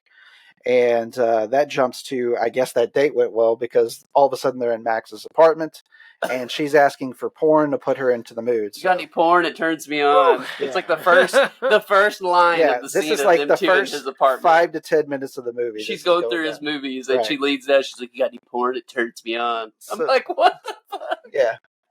Mind you, I should set the table the fact that Josh just watched this movie for the first time today. So it is fresh for me. So it's very fresh for him. Yeah. And I was excited to get that perspective on the show because it's not a perspective that we always get whenever we have these type of discussions too. Well, and for me, like I said, I'm new to a lot of this stuff. So this is like all new experiences for me. So it's why you're still probably tripping balls on it. Yeah. And you said, you talked, like you said, some films you only watch once. This is one that I really definitely want to watch a second time now that we're discussing it, just because, well, we'll go into it here in a little bit. Yeah. We'll get further. There's so much more going on than just what you see in the first viewing. Too. Right. So Nikki, of course, stumbles upon Videodrome. Max tells her that that's some like weird torture smut stuff. And she's like, okay, sounds great. So she throws it on. They begin watching it. She becomes infatuated with it immediately. Max is kind of smarting her up as they're having a casual conversation. And then Nikki asks Max to cut her. So Max is kind of puzzled by this and thinks that she's just playing around. Then he realizes that she's serious, and he eventually, this leads to him actually piercing her as they're making love. And this is whenever you start noticing that Max's hallucinations are starting in particular. So it kind of starts with him and Nikki on the floor, but then all of a sudden they're in this red room, if you will, to which is a very prominent set piece that you'll see going forward throughout the film too. Max arrives to work late the next day after a fun night with Nikki, of course. Who wouldn't arrive late after a night with Blondie? I mean, can you blame him? He meets with Masha, and Masha, of course, you're to infer or understand that there's some established relationship between Max and Masha. Not only are they friends, but he's bought, I guess, programming from her in the past, and she's just essentially a big pornographer and porn producer herself. Right. Yeah, so. I kind of took she was a film, exactly. Right. And then Max asks her about Videodrome in particular, because, she's a lady that's in the know. He would think that she would know something about that, and she does not. But she does promise to Max that she'll find out more. So they cut back to the apartment. Max and Nikki is still getting their thing on. It looks like they are just fresh off of a romp, starting to become clothed once again. Blondie's character is. And she tells Max that she's going to go to Pittsburgh for 2 weeks, and she's going to try and star on Videodrome herself. And Max is immediately taken back by this, and so he's like warning her, like, these cats are serious, like, they're a little too tough for you, or a little too, I forget the phraseology that he uses in particular, but she goes on to prove how tough she is. So this is where she starts burning herself with cigarettes, and she then hands the cigarette to Max, as you do in these situations, of course, just totally natural. Entices James Woods' character, Max, to burn her as well. Now, the scene cuts away, but knowing Max's character, that's one thing I do like about this movie. It doesn't spell everything out for you constantly. Right. It moves so quickly. You're to infer at some point, at least I did, I pondered whether or not he actually did it. My feeling is that yes, he did. Well, yeah, because it was the way that they shot the scene. She takes the cigarette from him. She sticks it into her breast, and then she takes a drag off of it, and then she hands it to him, and then he takes it. And before it cuts away, he takes it and looks at the tip of it, smells it, rolls it around, and then he's almost approaching her as the scene cuts. So, it would almost lead you to believe that she was saying, hey, please come over here and put 3 more holes on me. Right, exactly. So, this goes back to Max talking with Masha once again over lunch, and they're kind of like at this belly dancing restaurant. Masha gets some disturbing information about Videodrome, and she warns Max that it's politically motivated and it's a real snuff TV, so that he should not get involved in it. Max bribes Masha for more information. She just wants a name, and he tells her that he'll pick up her programming. So then Masha reveals that Brian and Oblivion's involved. Now Max seems surprised by this, and I think anyone would, considering how you already are introduced to his character and some of the things that you're saying. So that leads Max to go to Oblivion's headquarters, which, oddly enough, is stationed in a homeless shelter, as one would be in this situation, of course. I think in the commentary, it was said that Cronenberg just wanted to explore the idea of some of the religious fanaticisms and some of the non-for-profits that they try to establish themselves in sometimes. Like, what if the Red Cross, for example, was not only just the Red Cross, but it was this other operation that was happening in the background. So that's kind of why they did what they did with this. I also felt like it was a way of hiding Bianca's involvement. It was a cover for Bianca's continuation of her father's tapes. You know what I'm saying? It kind of felt like a cover to me. Yeah, in a way it was. Yeah, it was definitely to safeguard what his current state was. And of course, we'll get to that in a moment. Max meets up with Bianca Oblivion, who, she starts to talk about some of the things regarding Brian's philosophies. And in particular, she addresses why there's TVs in every cubicle inside of this homeless shelter. And that's that Brian feels that the TVs help the homeless re-enter society, which is kind of an odd concept. There's a couple things that you want to lean into whenever you're watching this, if you haven't already, or if you have and we're talking about it and this is rattling some things loose. Max makes a comment when he first gets up to the office about enjoying the view that the office has. He'll circle back at the end of that conversation, that scene, and he'll make that comment again. Now, I think that's important because they are lording over these people, these homeless people in particular. They're able to stand over and watch them, their events, how their lives play out. They're almost looking over them like ants. Like in cinematography, they use that term God's eye view. That's kind of what's taking place there. And, it's a part of power structures that are used typically in film. And, this has helped to lean into the fact that Max right now, he feels like he's in control and he's in power at this point in the film still yet. And it's going to be interesting to see how that dynamic changes as you go through and watch the film too. Also, notice Bianca's body language. She's initially very confident, but as their conversation progresses along, she becomes a little bit less sure of herself on the screen. And that's the reason is Max wants to speak to Brian directly. She has to kind of dance around that. And Bianca tells Max that she's not able to talk to Brian unless he wants to talk to him, and he'll only speak to him through videotape if that's the case. So Max just simply says the word Videodrome, and right then you can tell a change in Bianca's demeanor. So you can tell that she knows about Videodrome, although she denies it, right? It's supposed to be kind of a foreshadowing, if you will, that there's more to see here, right? And then, of course, Max leaves with that comment I made earlier. I do really enjoy the view. So kind of interesting. Next scene is Max back at home. It shows him with a gun. And so you're kind of like, why the hell does he have a gun now? It got to this. Oh, geez. Right. Getting to the bottom. I mean, as you know where the movie ultimately goes, watching it on second and third viewings, I guess it's not as weird. But like the first time I watched it, I was like, why the hell does he have a gun now? Right. But I guess it's playing back into that paranoia I think that they were trying to set to begin with. The hallucinations really start to pick up at this point in the film. It really starts to snap into hyperdrive once his assistant comes into the apartment. So his assistant comes in to deliver his tapes, and she's kind of going through various information. She reveals more about Nikki, the fact that she's actually on leave for an entire month. She didn't take a 2-week vacation, that she actually was up to, like, I guess they're alluding to the fact that there's more to going on here with Nikki, right? She's not as straight-laced as one would believe.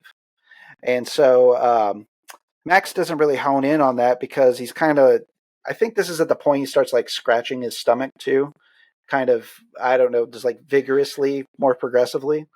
And he's just like kind of out of it. And then he starts seeing Nikki, and he thinks his secretary is Nikki and slaps the shit out of her, which seems like ultra unnecessary. Yeah. Right.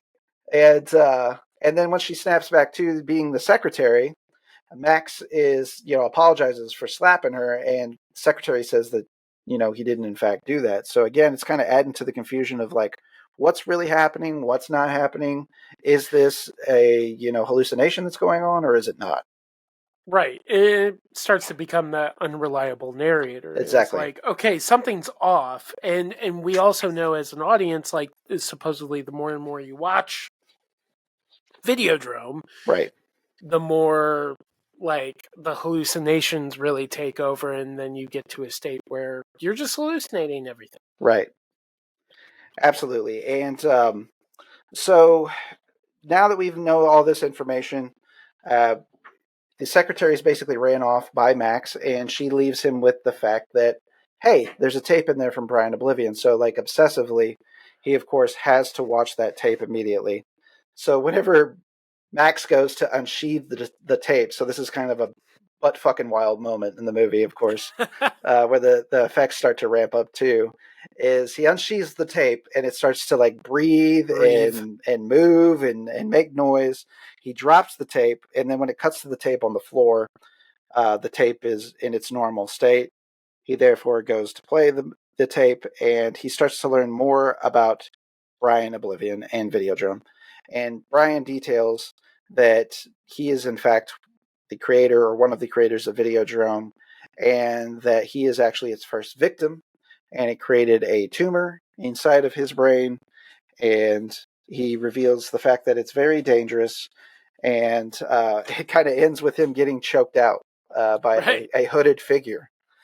So this, throws the same hooded figures from the Red Room. Yes. That we've seen in Videodrome. So it's like, oh shit, okay. Right. We just think it's kind of like the same cast of characters, if you will. Right. Well, this is again where it takes another fucked up turn. Is you cut to Max's reaction. However, when it cuts back, the hooded figure unveils itself, and it's Nikki. And Nikki's inside a Videodrome. And Nikki is the one who you're led to believe killed Brian Oblivion, which is, how's that possible? Because you end up finding that 11 months earlier, Brian died, to give that away. So that's not really possible. But yeah, so Nikki tells Max to not make her wait. And so this progresses into the TV living and breathing. And Max starts making out with the TV console. And so at this point, you're like, if you've never seen this movie, you're definitely at this point in what the fuck mode. It definitely flips, right? It does a hard flip. Like, So essentially, like, it zooms in on Debbie Harry's mouth, and then the TV, this black box TV, like one of those old school huge behemoths, starts having veins and like breathing, and Max is seeing it breathe, and it's like moaning, the videotapes, and like Atari game sticks are like on the top of it, just kind of moving, and then before you know it, like he's able to push his face into the TV, and it is such a weird moment because I think when I first saw it, I was not used to, when you see a special effect, it's always like, oh, somebody's getting killed, or it's some monster effect. Right. I think this was the first time I saw an inanimate object become animated in such a weird way. I'm like, why would you have a breathing TV? And then like you start to think about it, and it's like, oh, well, if his obsession is with television and like essentially just like movies or TV, in this case it's just really weird fucked up shit, and he's going to have delusions, he's going to obsess over the things he's obsessing about, which is just television. So that was a really wild scene for me as a kid, and I'm like, oh my god, I don't know what is this.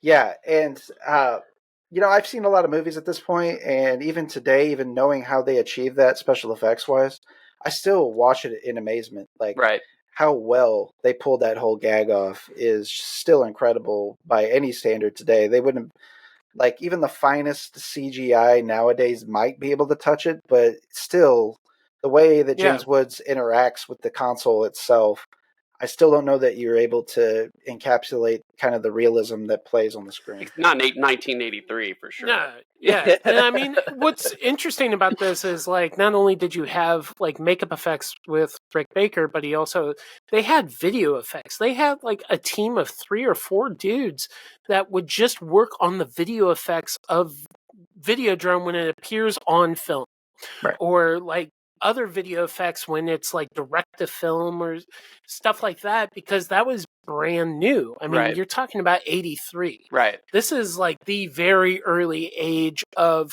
television innovation, and specifically the merging of different media formats like film and video. So they had to like really tweak it a lot. And most of the time, I think Cronenberg, or it said in the commentary that it's like tweaked live essentially. Yeah, and well, that's, again, it goes back to the short shoot and little to any time to develop, and the story wasn't fully developed. I mean, there were just so many things that changed on the fly with the film, for sure. So I kind of forecasted this earlier. Max goes back to the shelter. He learns that Brian has actually been dead for 11 months, and Bianca has been using these tapes basically to keep his memory alive to the general public, and Bianca, in fact, obviously knows about Videodrome and knows the dangers of Videodrome. And she reveals that Brian's partners had him killed, essentially, and they have nefarious motivations. And she reveals how the tumors are essentially transmitted to Max. Now, Max gets very mad because he kind of blames Bianca for allowing him to watch it, but at the point that he meets Bianca, he's already seen plenty of it as it is. So it's not really her fault. Now, did she stop him from watching it anymore? No. Did she send him a Videodrome tape? Yes. So Hey, but he take asked that all- for it, yeah. to be fair. Right. So Max does get mad at her, but she explains her reasoning and secondarily the fact that she thought he was an assassin from Videodrome, which turns out is a very real concern and credible thing to keep in your mind in these situations. So Max then learns that Harlan has not actually been having hallucinations himself, which is a key plot point to keep in mind going forward.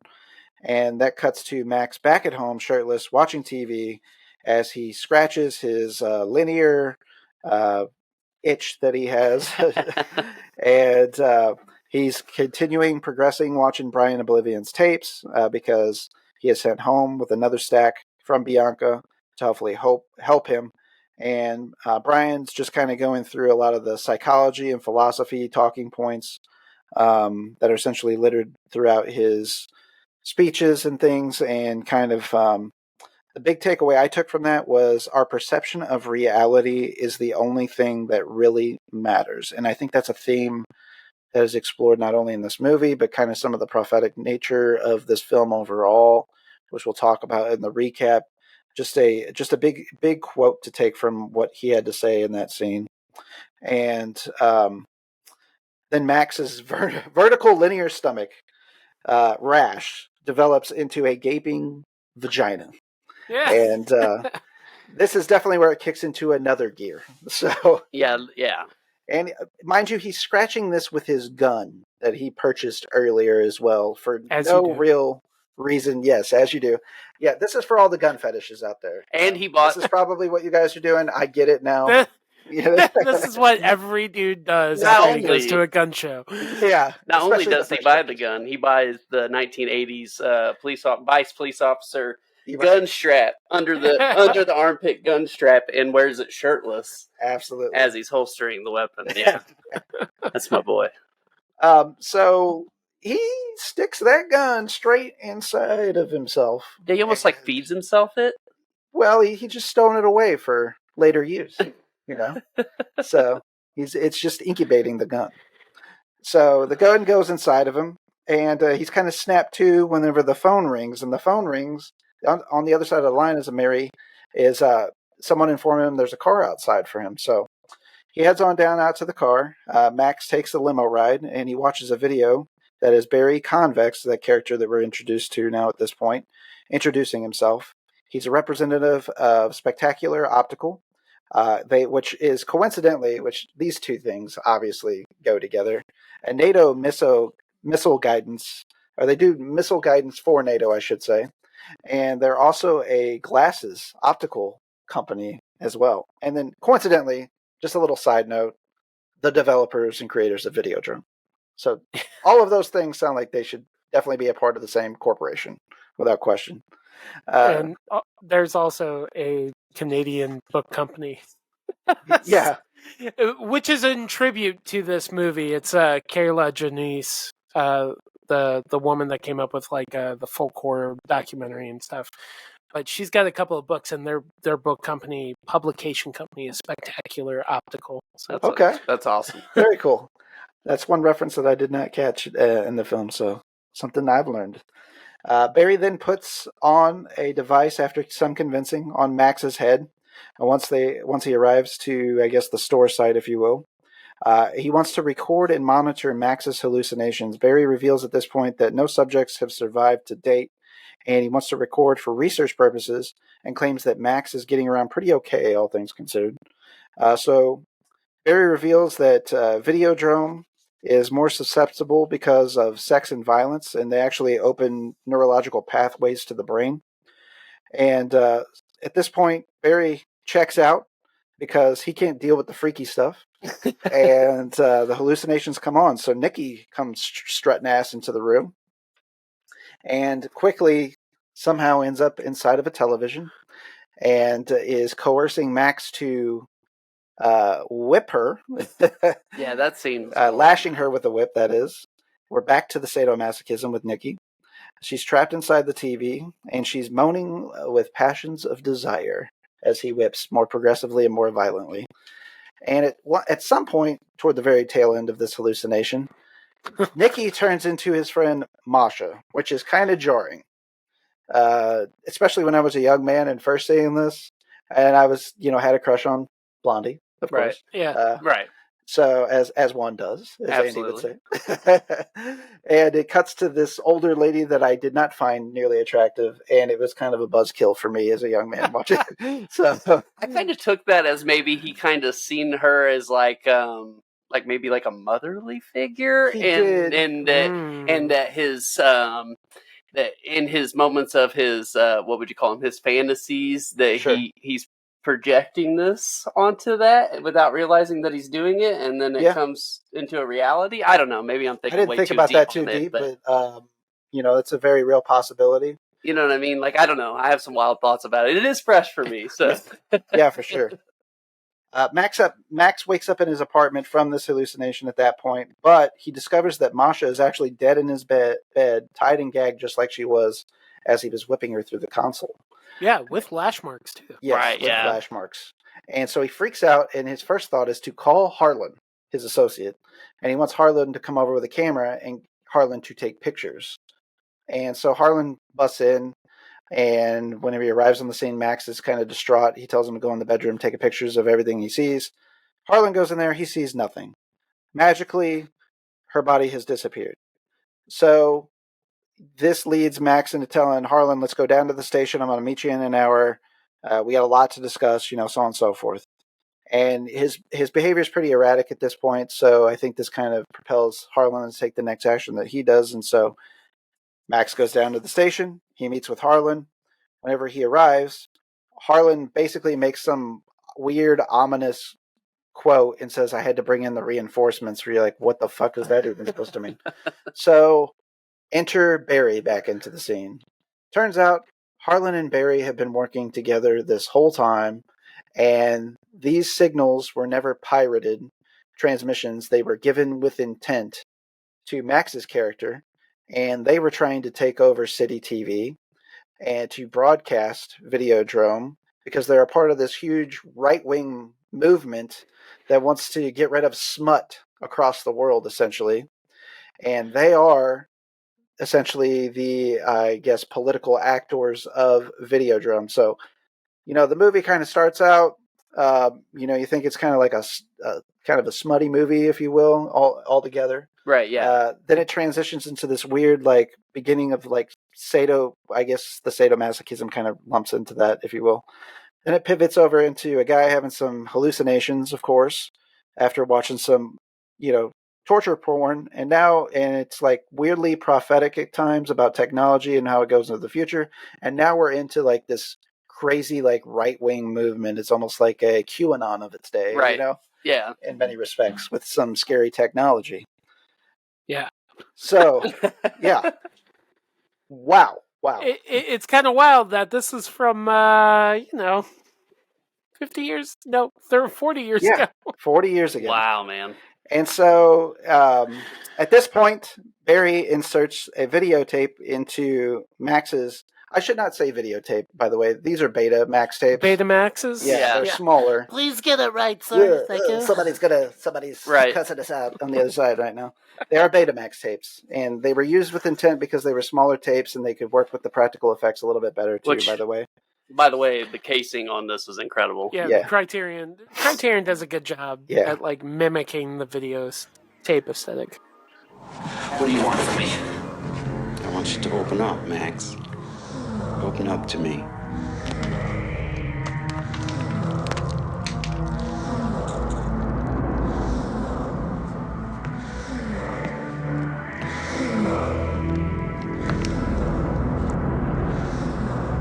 I've got something I want to play for you. Oh my God! Now, this tape gets inserted into Max's belly's vag, of course, which makes all the sense in the world at this point. And it turns him into a Videodrome assassin. He is ordered to kill his partners at City TV and Bianca Oblivion. So Max is strapped with his tummy gun, not Tommy gun, tummy gun. Because he pulls it back out of his tummy, and it integrates in with him. And he goes to Civic TV and murders his partners in the boardroom. He takes off in a fervor and heads toward the homeless shelter to go after Bianca, but she lures him into a situation in which she's able to extract the videotape from his belly gash, if you will. And now he has become anew, if you will, and Bianca tells him that he can now live his life anew and long live the new flesh. So that's the kind of the first time we hear that slogan, and you're going to hear it a few more times going forward in the film. So Max moves on to get his revenge, and he kills Harlan. Now, there was, I think that at this point in the film, this is something I caught on too late. Harlan actually tries to insert another videotape into Max. Correct. And this is where Max uses his abilities to his advantage finally, not under somebody else's direction. And he actually kind of rips the meat from Harlan's arm bone, but also in turn creates kind of like a visualization of like a hand grenade. Yeah, it looked like a German, like a World War II German stick With grenade. intent. Yeah. And they did that because I think in earlier drafts of the movie, intentionally, he wanted there to be a hand grenade in the movie, and they told him no. So this was basically Cronenberg's workaround for that. All right, flush grenade. Yeah. Yes. Fuck you. You want to let me have explosives? We're going to explode some blood. Exactly. And if you don't catch on to that fact, you don't understand why Harlan all of a sudden explodes as he goes up against the wall. That's the thing that explodes, is the hand grenade that's on himself. So to spell that out for those who may not have drawn that correlation, because it is an older style grenade you might not be familiar with too. But in 1981, I think people got the reference a little bit easier because it was relatively still fresh off the heels of. Now, Max would go on to go after Barry, of course, and Barry's at a convention, so this is for all to see. And this is one of the best gags or effects in the film, in my opinion, too, is whenever he uses the handgun. The flesh gun. Yeah, which in turn... The tummy gun. I think that's genius. Yes. Tummy gun. I think that'd be an excellent hardcore band name. At least for another hour. But anywho, the tummy gun to insert bullet cancer, which seems like an odd phrasing, but yes, that's exactly what it is. It's a hyper-excelled cancer that infests Barry's body on stage, and it's really wild how they pulled that off. I mean, I think it was like a 7 or 9 man team under the stage. There was like puppeteering and articulating different parts of the bodies, and like injecting shit so that stuff would flow out, bubble effects. Yeah, it's just wild. It's funny because whenever I saw these effects as a kid, I mean, just imagine like a 12-year-old kid that's just reading tons of Fangoria, learning like a whole bunch of monster effects and who those people were. For a long time, I always thought Rob Bottin did the work on Videodrome solely on that scene alone, because it almost looks like he's kind of deteriorating and bubbling outside. Right. I'm like, man, that really reminds me of like Rob Bottin stuff. But then I would come to find out it's like, oh shit, it's Rick Baker. Okay. Right. And Steve Johnson. Steve Johnson, I think, was his assistant. Yeah. So, but that's a really disgusting effect. It's wild. Yeah, that was one of the better, I think, gory effects in the film, personally. For sure. There at the end. Yeah. Without question. Yeah, so this is, winding down the movie, and Max, of course, he's in the public eye now, and he's like all over the news as well. That's one thing I lacked to mention earlier. After assassinating his partners, so he's kind of like on the lam. Well, as you do. Yes, right. Get news appearances. Right. Like that was like we expected that to happen. Max retreats to a nearby abandoned ship in the bay, and he is lured into committing suicide at the image of Nikki telling him that they can be together, and he's done all that he can in his current state. Yeah, and he can transcend his current physical self and become something more. Right, exactly. Yeah. And so there's a lot of, religious homages and things of that ilk, even just with that ending. The film famously was shot with 3 different endings.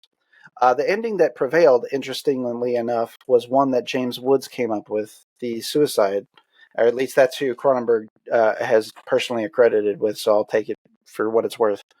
So that's kind of interesting to take into account. It's a very powerful ending in many respects. When I was younger, I think this movie stuck with me. I think my first impressions, honestly, were a lot leaning toward just the fact that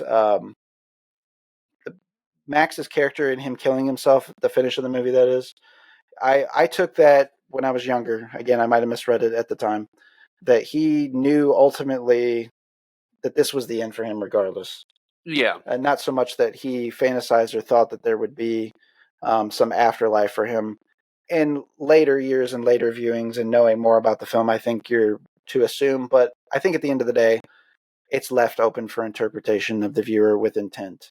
Right. Cronenberg's one of those directors that I don't think too heavily spoon feeds too much, and he's definitely a director that leaves some room for interpretation with some of his films and choices.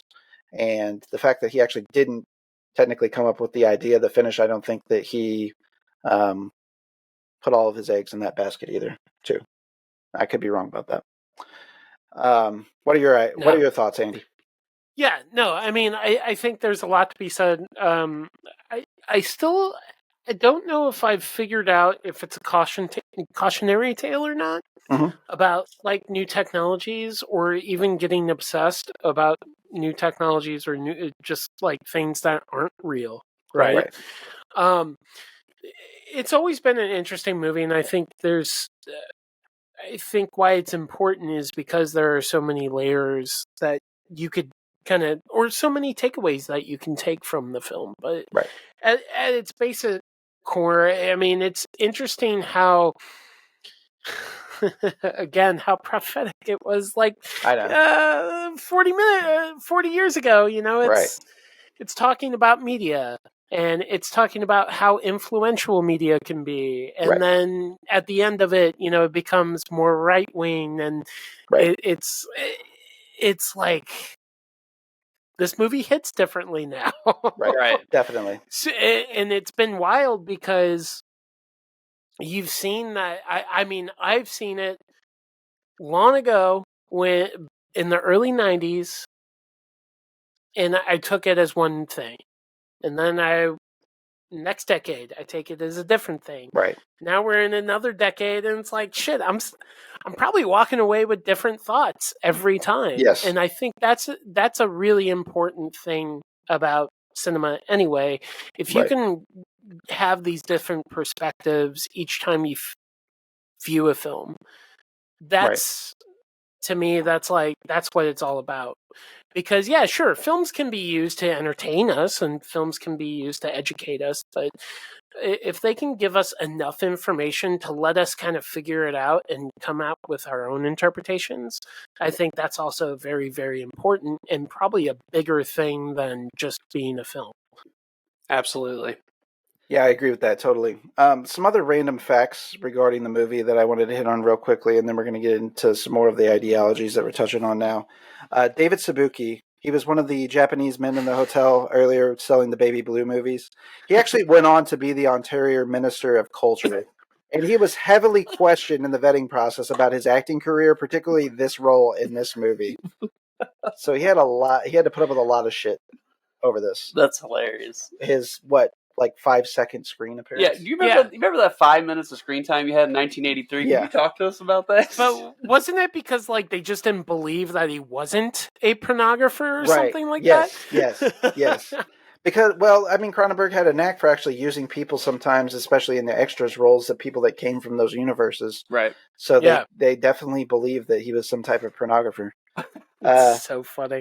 Got to talk about James Woods for a moment. So James Woods definitely deserves a tip of the cap for his performance in this movie. Actually, me and you talked about this before we recorded. I was actually blown away by James Woods in this film. Yeah. Personally. He's always been a good actor. However, he's had a lore about him that he's been difficult to work with, which I'm going to get into some of that here. But, obviously what you know about him today, present day, shitty politics, right? Right. So, James Woods, he hated the makeup and special effects process and department entirely. He was a fucking dick almost the entire shoot to them and everything that he had to do with and them. That translates on screen. I think it translates on screen. I can don't see the agitation and but anyway, yeah.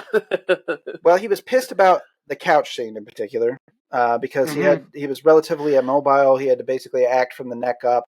Basically everything that you see in the couch scene. I mean, I think it's his arms actually articulating, but that's, not his actual body when he's shoving the gun inside of himself, obviously. So, Right. that part he was perturbed by. He was perturbed by the handgun stuff because he didn't like having all that shit put on his arm and everything. So he convinced David Cronenberg. He went to the lengths of dyeing his hand blue, that he fucking had frostbite and that he couldn't do the scene. And Cronenberg eventually snuffed it out. Cronenberg actually deserves some designation of sainthood after dealing with some of the shit he did with him in this movie.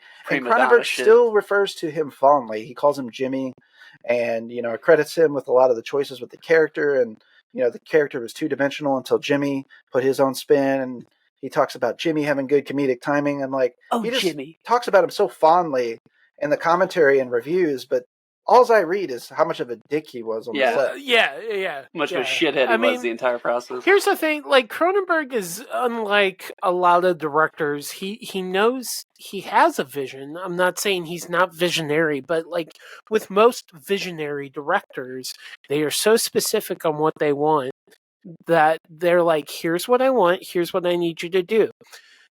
Versus Cronenberg is more like, okay, here's what I'm trying to accomplish. Right. Here's what I want to convey. He makes it more collaborative.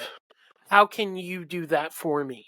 Right. So he's asking the question, so he's initiating a drive to get to that point. Right. If there's no drive, then to me that's a bad actor. Being a difficult actor is it's part of the trade sometimes, you have difficult actors, but if they're producing the result that you need, and in this case, Jimmy, our good friend Jimmy, son of a bitch. Anyway, James Woods. James Woods does a fine job in this film, I think, and I don't think. Sure, you can kind of maybe see he's agitated by some of the devices, but I also feel that those scenes are fine because it's fine to be agitated. He's and it plays into man pussy in him. It plays well into the character and the situation, so it was perfect. You know what I mean? Some other goofy shit involving the stuff on the subject of man pussy. He became making sideways comments and passive aggressive comments almost constantly. And I think he referred to himself. He's like, "Oh, I'm known as the burdener of the slit." And he made that comment, and Cronenberg was in proximity of this comment, but so was Debbie Harry Blondie. Yep. And she said, "Well, now you know what it's like to be me every day, or something, or a woman." Shit. And it shut him up apparently. And good, yeah. And Cronenberg busted out laughing on set. So that's gold. Yeah, that's a pretty much a mic drop moment. That's the best takeaway from this whole conversation for me. I like that. They also used a body double in the scene where James Woods' character Max puts on the helmet, and that's because James Woods was afraid he was going to be shocked by the helmet. Now, the woman who designed the helmet even put the helmet on and stood in a bathtub of water on purpose, and to show him that he could not be electrocuted. He still refused to do it. So guess who the body double is? David Cronenberg. Oh, wow. David Cronenberg put on James Woods' clothes and sat in the seat, and he also said that he couldn't button the pants because he was too skinny for him. So he had to leave his pants unbuttoned. You don't know that because he's sitting there, but that lower cowl that you're seeing is Cronenberg actually sitting in that chair. And if you actually look really well, you can kind of tell that it's him. You can make it out. See, now this is why I have to watch again. This is something I need to write down. Yeah, it is David Cronenberg sitting in the seat and not James Woods. So that's kind of interesting as well. But, we got to give the guy the tips of the cap. He fleshed out the character more. He came up with the ending of the movie, which is extremely powerful. Guy had his advantages, and it was well acted, and you can't imagine anybody else in that role nowadays for sure. One of the extras from the torture scenes in the movie, it was a female extra in particular. She came back. She came back daily. She's like, "Give me more." In costume, because she was so obsessed, and it was ultra bizarre. But for whatever reason, Cronenberg entertained it. He allowed her to be around. And he just kind of looks back on it now and just says, well, it's just something that we can remember oddly, a part of the lore and the many odd stories related to that set. And I was just like, I mean, like, isn't that kind of a liability to have somebody on your set that you don't get around, you know? So I don't know that I'd be looking at it that way, but, you know, he's David Cronenberg and I'm Barrett Lewis, so what's my opinion matter? Well, it's funny. I want to kind of talk about, like, I know we kind of talked about, like, the prophetic nature of some of this stuff, right? Right. But the one thing that I always thought was weird is that, and it's really basic, but that room in itself, sure, there's a clay wall behind it, but it's a red room. You even said it yourself. And when the internet goes into the dark web stuff, it's like, oh, you hear about mythical red rooms and stuff like that. So it always makes me wonder, like, what influenced what.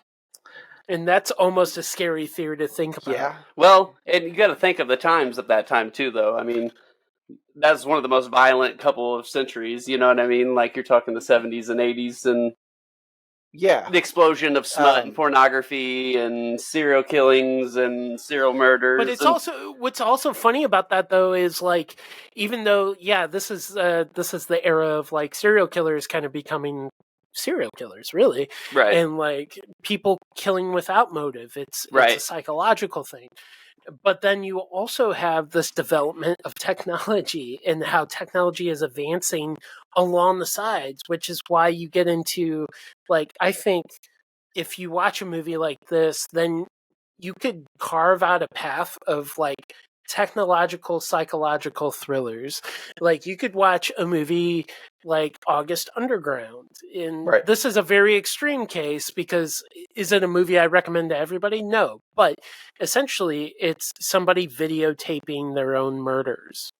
And that's not too far off from what we get a peek of in 1983's Videodrome. Right. So I think as time has gone on, these perversions, if you will, have kind of mutated into separate things. And what's always interesting to me is the use of technology in some of this stuff, and some of these themes still carrying on and mutating into different bigger themes about like how technology is interfering with daily life and social life and society in general. You know, there are people, like, nowadays, right? Politically, I think we are the most divided nation. Absolutely. And you know, I know what side I've landed on, and I think that's the right side. But you rewind the clock back, like, 20, 30 years ago, especially 30, 40 years ago, this was like, oh, you just have a difference in opinion in politics. No big deal. Right. That's it. Right. You know, it was like the side conversation. Now, like, I'm guilty of it myself. If somebody tells me, like, they voted for Trump twice, I will lose my shit. Right. I'll be like, what? I can maybe get the one time, but that's even a big maybe. And then you do the second time, and you saw what this man did. Fuck you. Absolutely. You've lost it. And I get a violent reaction out of that. Yeah. Right. And at times, it's like, why am I reacting so violently? Their politics don't really matter to me unless they're in charge of, like, making choices that will affect me. But I still get so angry at that. And, you know, often, like, that stuff really kind of goes a rabbit hole in my brain. It's like, am I adapting to what it is nowadays? And we're just more violent and more aggressive, or maybe more passionate? I don't know. I have no clue. But yeah, it's interesting how you look at some of this stuff back in the day, and it was just like these little kind of subtexts of, like, politic meaning, and now, like, that's the forefront. That's the drive of some of our stories now. Speaking of the Red Wall, I wanted to link into that while we're mentioning it. Cronenberg did say that was inspired by essentially Nazi Germany related stuff. Cronenberg himself, coming from Jewish heritage and background, of course, sensitive to everything that took place, you know, with the Holocaust and everything else. And he said he couldn't, like, directly remember if he saw it in film before with relation to that, or something that he read, or pictures, or a news report, but he was very confident that that's what kind of gave him that idea. In particular, it was an electrocuted, essentially wet clay wall. Is what he had envisioned to have in that film, in the back wall, if you will, of the torture setting. So it's kind of important. Again, I thought it was paramount to mention that too, because this kind of all relates back into the politics part of things as well, and global politics. So that's kind of interesting how he decided to use that as well. Nikki Brand's character, we got to mention how she got her name. So it's kind of cheeky, if you will, but it is what it is. Nikki, because she liked cutting herself, and Brand, because she branded herself with a cigarette. Cronenberg just said he couldn't resist himself in naming her anything else. And that's the only reason she is named that. Is that like the ultimate dad joke? I didn't resist, guys. Yeah. I think so. Or at least his version of one, which would seem right up his alley of his humor for sure. You know? We mentioned the beta cassette tapes were used for their size intentionally. Barry Convex, that character was inspired by actually televangelist Jim Baker. And look how he's dressed. And that makes all the sense in the world. He is dressed exactly like a televangelist out of the late 70s, early 80s. So that explains that one. Again, with the religious themes and conversation. Well, and then when he's on stage, isn't there there's a whole bunch of stained glass? Yeah. Too. Yeah. So, and a lot of the body language and the performance, right, it feels, crowd work and stuff that he's doing. Is it feels very directly from Baptist sermon-y. Yeah, very evangelical type presentations for sure. One thing we have to mention too, we've kind of bantied about and talked about the amazing special effects in this movie. We got to talk about how they were able to achieve some of those special effects, things like the TV pulsating and breathing. James Woods' character making out with the TV set console. Andy, you might be able to say this better than me, but I'm going to give it a whack and you can fix me where I'm wrong. Essentially, I think the origin of ideas came from, they knew that they would have to get a large console TV after some consultation. I think Rick Baker in particular kind of led the charge with some of the things that they would go on to employ with intent, and he got a lot of his ideas from the original King Kong movie of the 30s, and they used dental dam and techniques like that. So they kind of employed that here, and so that they wanted to use a rubberized material, particularly for the TV projection of the screens, as they were going to blow out and swell the screen. Or there's a scene where a gun protrudes out, whenever eventually Max gets that tape pulled out of him whenever he goes back to visit Bianca in that scene. That's all achieved by them superheating basically rubber, and it becomes more malleable. Right. In the makeout scene, they're blowing air into that, and obviously the handgun is just somebody's hand pushing through that console. They intentionally used that old style console TV because they also had to build mechanics on the back end of that to actually project the images. So they did that, backwards broadcasting essentially, which... Yeah, rear screen projection. Yeah, rear screen projection. Yes. So that's how they're able to get those images on the TV, but still yet be able to interact with them. So it's, actually coming from the back of the console, not the front. So it doesn't affect the visual on the screen other than the air blowing through there. Back to the TV part of it. So, the TV gets veiny and pulsy and it moves around and that sort of stuff. One of Rick Baker's assistants, and it might have been Steve specifically that was tasked with this, Andy, you mentioned him earlier, I know came up with the idea of the keyboard console. And that was a technician that came up with it, where instead of blowing the air manually, they use the keyboard, like a broken keyboard, kind of like a MIDI controller of sorts. Right. That's really cool. And that's how they achieve the special effect, because they're like, okay, we need to hit all these buttons at one particular time, and in order to blow the air, I'll use some solenoids and basically these triggers. That's what they were. Right. He used the keyboard as a trigger system and was able to do all that in a quick succession and a lot at a time. And how they were able to even further do that was they actually brought in a concert pianist to play the keyboard to get those real violent and rapid movements. And so that was kind of wild that they intentionally employed somebody, of that skill set for that reason. Yeah. Whenever you obviously would be thinking more of them in a musical context, but it was just the physical strikes, the percussiveness of their key playing that actually generated and created that effect. 3 different endings were filmed. We talked about that. They ultimately went with James's idea. The majority of the trailer for this film was actually cut on a Commodore 64 computer. Now, if people don't know about Commodore 64 computers, particularly, it was released in 1982, and it was the all-time best-selling 8-bit microcomputer. It was more affordable and half the price of other computers at the time, the IBM computers and the Macintoshes. So the sale price I believe in 1982 for a Commodore 64 was $899. The sale price for a Macintosh or IBM was typically $17.99. So double the price. And it's kind of funny to think that the studio and people involved in this film used the cheapest computer possible to cut a trailer. You know, you would be thinking that they'd be using something a little bit higher end on the technology, but they were kind of on the back end of that. So yeah, another very interesting piece of it. Soundtrack notes real quickly, and then we're going to wrap this conversation on Videodrome up. Soundtrack notes. Notice in the soundtrack when you're watching this or looking back on it retrospectively, with intent, Howard Shore starts the movie with strings and traditional woodwind instruments, and then it progresses along into more electronic until it ultimately is an electronic score.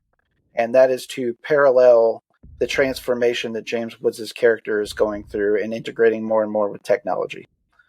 And then we have to talk about Mark Irwin's intent with lighting, of course. There's a lot of gray and dark used on purpose, and that is to leave a lot of things in question in the movie, and ultimately the movie's about questioning everything that's going on. So very, very cool movie. We kind of already hit on some of these ideas of the prophetic nature of the film and the commentary on the effects that TV and news and media has on us that we consume, and then the echo chambers that we subscribe to. I think we've kind of talked on that several different in different ways already. Idealism. Idealism is explored through this movie pretty heavily. If you don't know what that is, it's the idea that our minds and the context of our minds only exists. So let's say it objects to the idea that the mind and the body separation in philosophy. These ideas are typically characterized as body and spirit and explored more deeply in religion. Nothing exists outside of our perceptions is another big theme. It begs to question, of course, does this mean that objects don't exist if we do not perceive them? And again, not necessarily. Lots of idealisms. Early teachings were actually rooted in religion, so they would say that God is always watching. More secular views would say that the universe is always watching. In Videodrome, though, where this all ties in, is the personification of the entity's spectacular optical, and that is that they are always keeping an eye on the world. Kind of like what would you call those guys? Like the secret society people, the Illuminati or something, right? Kind of like something like that. Yeah. So that's kind of how this all ties back into the idea of idealism being explored throughout the movie. Masha's quote also in the movie that stuck with me was the fact that she said that they, referring to Videodrome, have something that you don't, Max. They have a philosophy. And that philosophy, of course, was politically motivated.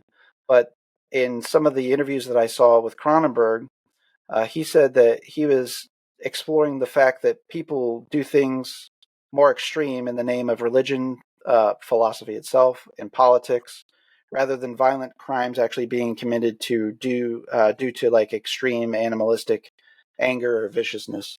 So this kind of goes back again into the religious fanaticism that we've already talked about, and use some modern day examples on how it almost ties in with some of the right-wing movements explored in the latter parts of the film.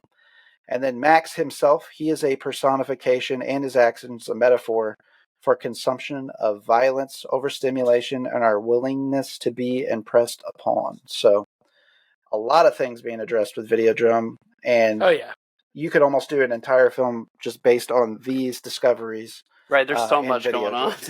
Yeah. I mean, I feel like there's generational things, like almost like, like your grandparents saying all that garbage on TV is going to ruin your mind. Like, I kind of feel like there's like that old man yelling throughout this whole movie. And, and there's just so many different themes. Like you said, you could just go on and break down, like, the psychology of it. That's why one thing I told Barrett, he's like, message me after you watch it and let me know what you think. And I think the first thing that came to my mind was that it was a beautiful way of like telling or having a message or a story without being too distracting from the subject matter. You know what I mean? Like, you clearly tell that they were trying to portray a message, but it didn't distract you from the movie itself. You know what I mean? Mm-mm. So I really appreciated that. I thought that was really neat.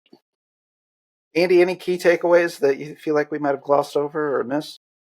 Honestly, I think we've kind of covered them all. I think Videodrome, like a lot of Cronenberg films, are just one of. I mean, his repertoire in general, I think, is just one of those where you have to watch the movie and make your own decision. Right. It might not be like a wholly unique one, but it might also be. I feel like Cronenberg's Creatures, if you want to call those movies creatures, I just thought that was catchy. Cronenberg's Creatures. I like that. It's apt. Yes. They evolve over Right. time, and they will bloom and blossom and bring out new things that I think echo what is currently happening in real life. And I think that is important. And I know we briefly talked about Marshall McLuhan, who, was a definite influence on Professor Oblivion. Right. But a lot of his stuff, when he was talking about it, people are like, "There's no way it's not gonna be like that." Right. And a lot of that turned out to be true. Not saying that Cronenberg is on the same level as that professor, because that guy hit a lot of notes. Sure. Correct, but there's some truth in it. Yeah. I mean, I think Cronenberg definitely has ideas and just kind of the way of thinking of things that he does when he tells his stories. His recent output's been kind of Right. not the best, but I think when you look at his earlier films, they're really interesting. Like, one of my favorite films of his is The Brood. Yeah. And that's just this hardcore fucking allegory for divorce and how big of a bitch it is, essentially, right? And but the fact is like, if you watch it as a kid and you don't know anything about it, it's just like, oh, it's a monster movie. Cool. Right. But it's really fucked up. Okay. Right. That's what I love. Like, the older I get, the more I get out of these types of movies that Cronenberg does. So Yeah. I think it's definitely a movie to watch now, and I guarantee you, if you watch it for the first time now, you're going to get a completely different meaning than For sure. when I watched it for the first time, or when Barrett watched it for the first time. Right. So Yeah. Like I said, there's so pretty jealous of Josh that you got to see it for the first time. That's pretty cool. Yeah, it was great. Yeah, I thoroughly enjoyed it. Yeah, a great film, one of my all-time favorites, just because it was. I was telling Josh before we got on the call today, I got, like, early in my college years, I got into, like, these modes of just, like, I need to watch these directors' movies in order of their, cinematic catalog of release. Yeah. It was a fun trip to go on, don't get me wrong. I'm not saying it's like something that it's necessary to do, but if I consider myself a big fan of a director, I've seen several of their films, and like, A, I want to see all their movies. B, I'd like to see how they developed as a filmmaker. And Cronenberg was one of those directors I went on that journey with. I did this with Cronenberg, I did this with Lynch, I did this with John Waters, I did it with the Coen brothers all about the same time. There were some others tossed in there, but whenever watching Cronenberg's films, again, we talked about some of the early ones, Shivers, Rabid, The Brood, some of his more prominent early releases, and then Scanners was a step up, if you will, production-wise for him.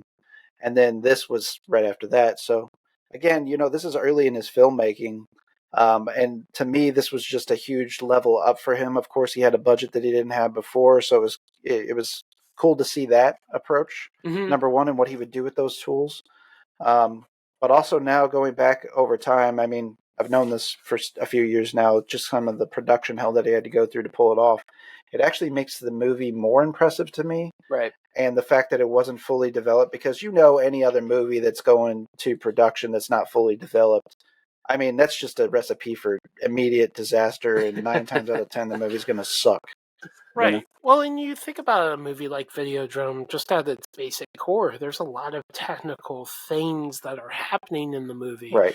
And, like, to think that they started shooting without the screenplay being even finished. Right. Like, there's a special feature on here. It's a great special feature, and most people kind of know about it now, where Mick Garris, who was in charge of publicity for Universal Studios at the time, got, like, his show, which I think is called Take One or something. And it was I want to say it was on ZTV or it aired on CDTV, but it was just really a press kit for Universal Studios. And it's literally John Landis representing An American Werewolf in London with Rick Baker, who won an Oscar for that film. Then you have John Carpenter, The Thing. And I want to say this interview came out before The Thing came out. Yes. If I'm remembering correctly. Yes. It was right after this came out, I believe. It was right between. Universal is like, oh, let's introduce you to our other cash cow, John Carpenter. He's coming out with The Thing, a remake. It's going to be so good, and it's going to make us so much money. And then that bombed at the box office. So, but then you also have Cronenberg, who is working under Universal for Videodrome. And it's a really weird but cool little artifact of history, because at that time, even though those films were released a year from each other, with 81 being American Werewolf, 82 being The Thing, and 83 being Videodrome, but it was shot in 82, right? So there was this really weird instance in time when you had these three directors who are known by their last names and are pretty essential to genre filmmaking. Being interviewed for the same thing on what may call like iconic films of their oeuvre. That's pretty cool. Yeah, that is definitely one of an interview that I will recommend people to check out post this discussion if you guys have never seen it. Andy, let's wrap up some stuff here today with things that you've currently been watching. Let's tell the folks the things that you've been currently watching or most recently watched and enjoyed, at least. Well, and enjoyed. Okay. Yeah, so Exorcist Believer is out. Heard nothing but bad things. I really liked No One Will Save You, which is out on Hulu. Yeah. Strong. It's just a fucking banger of a movie. Yeah. I think what I really liked about it was, it has a gimmick, if you will, where there's really barely any dialogue. But that's what I also kind of liked about it. You 100%. Broke it down to a very simplistic core. And I will say, maybe I'm not alone in this. Maybe I am. I got some Amblin Entertainment vibes from that movie at the beginning. It just seemed so innocent. My only complaint is, like, there's no way the town would treat her like that after X amount of time has passed, but... Absolutely my complaint. Exactly what I told somebody. But with that said, like, I think that movie does a lot of stuff, takes a lot of risks, and they, for the most part, I think pay off. I know I have some friends that do not think that movie is really great, but whatever. I'm trying to think what else, like, Talk to Me just hit 4K and Blu-ray, and Baron and I have kind of talked about that. I'm excited to give it a rewatch. I got it right here. Yep. You know what else I'm excited to give a rewatch? The Mist. But I'm going to watch the black and white version. But outside of that,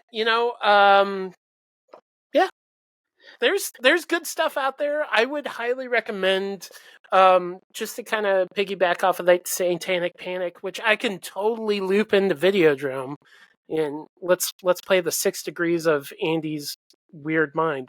So, if you know the Fear Factory song on Obsolete called 00 Where Evil Dwells, which is actually, I think, off of their first Roadrunner record that never got released, Concreto. Anyway, it starts off with a quote from Videodrome, and it says, "Long live the new flesh," and it goes into this really industrial thing. Right. 2 things I want to take away from that. Number one, it's a quote of the movie we're talking about. Number 2, it's a cover. I never knew that until like recently. And number 2, it's based on some of the Satanic Panic stuff. There was a kid named Ricky Casso, and you can actually, if you listen to the lyrics, depending which version you listen to, I'm going to reference the Fear Factory one because that's what I grew up with. He says Casso Killer, and that's in reference to Ricky Casso, who is one of the earliest recorded, it actually happened, human sacrifice. But it was really, he was just fucking doped up on PCP and killed some kid. Right. But just an interesting tidbit, I guess, because I know when, 14, 15-year-old, whenever that album came out, Andy heard that on a Fear Factory album. I'm like, oh, that's Videodrome! Fuck it! So, yeah, nerd out with me, if you will, or just, say how old I am. I don't know. Yeah.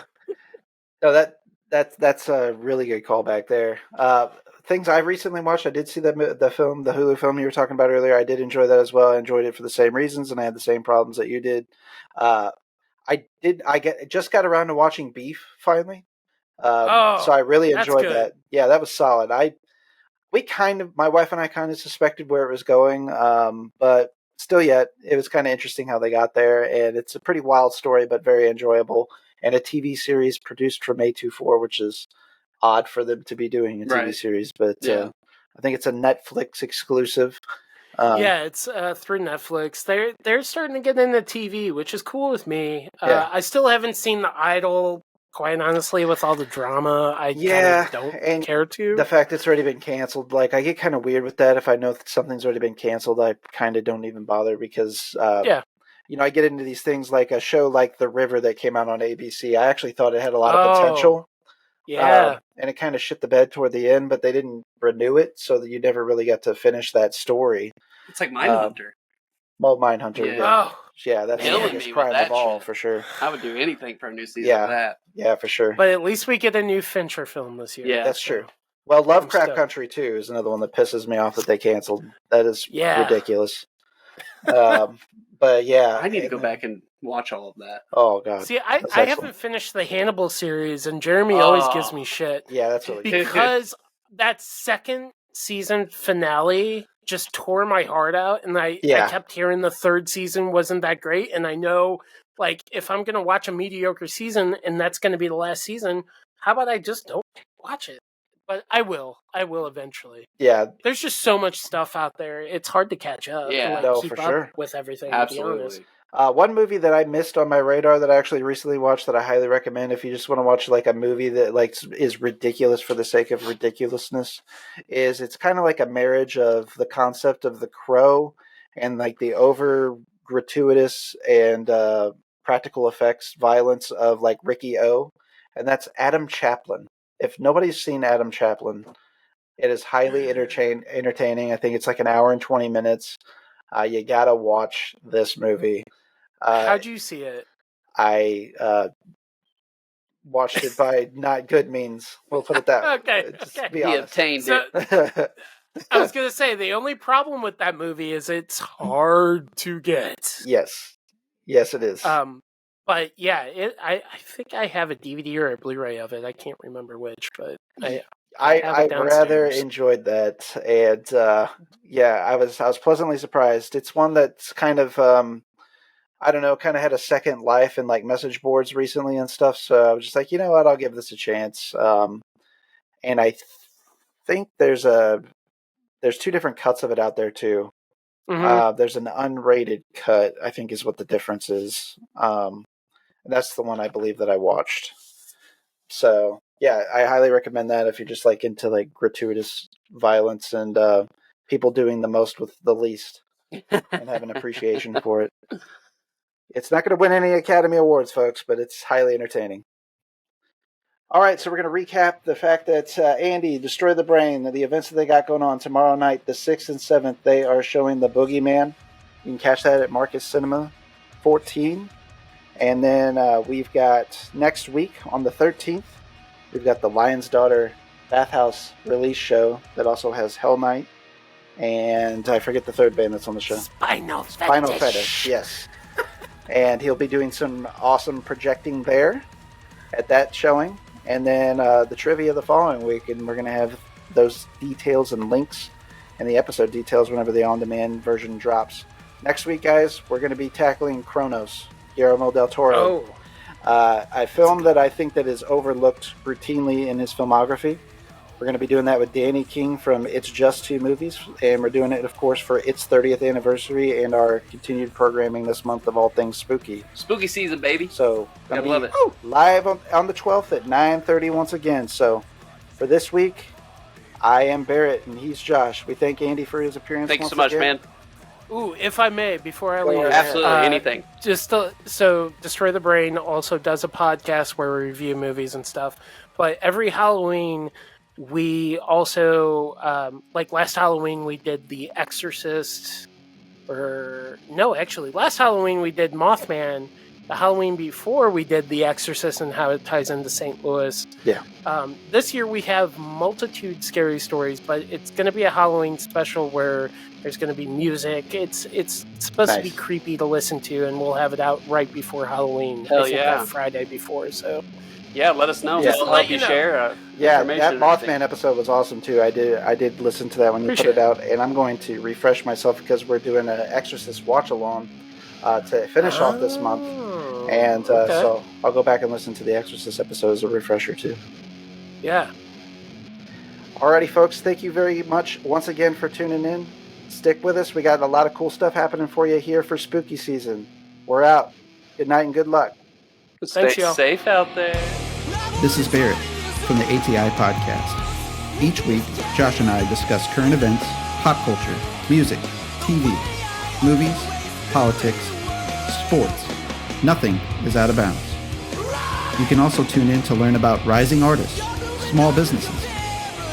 Whether it's music, graphic design, filmmaking, or even a brick-and-mortar mom-and-pop shop, we will be spotlighting folks and their endeavors.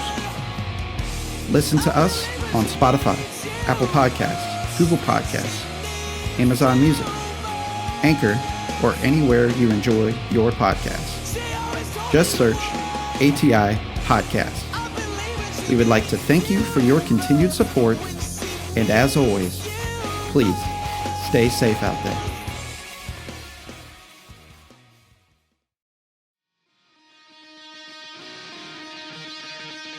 Hey, this is Josh from ATI Podcast. For show updates and news about the podcast, follow us on social media.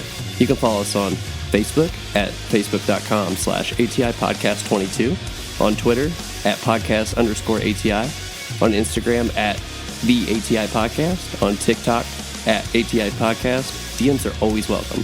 Have a question for the show? You can always email us at atipodcastquestions@gmail.com. Stay safe out there.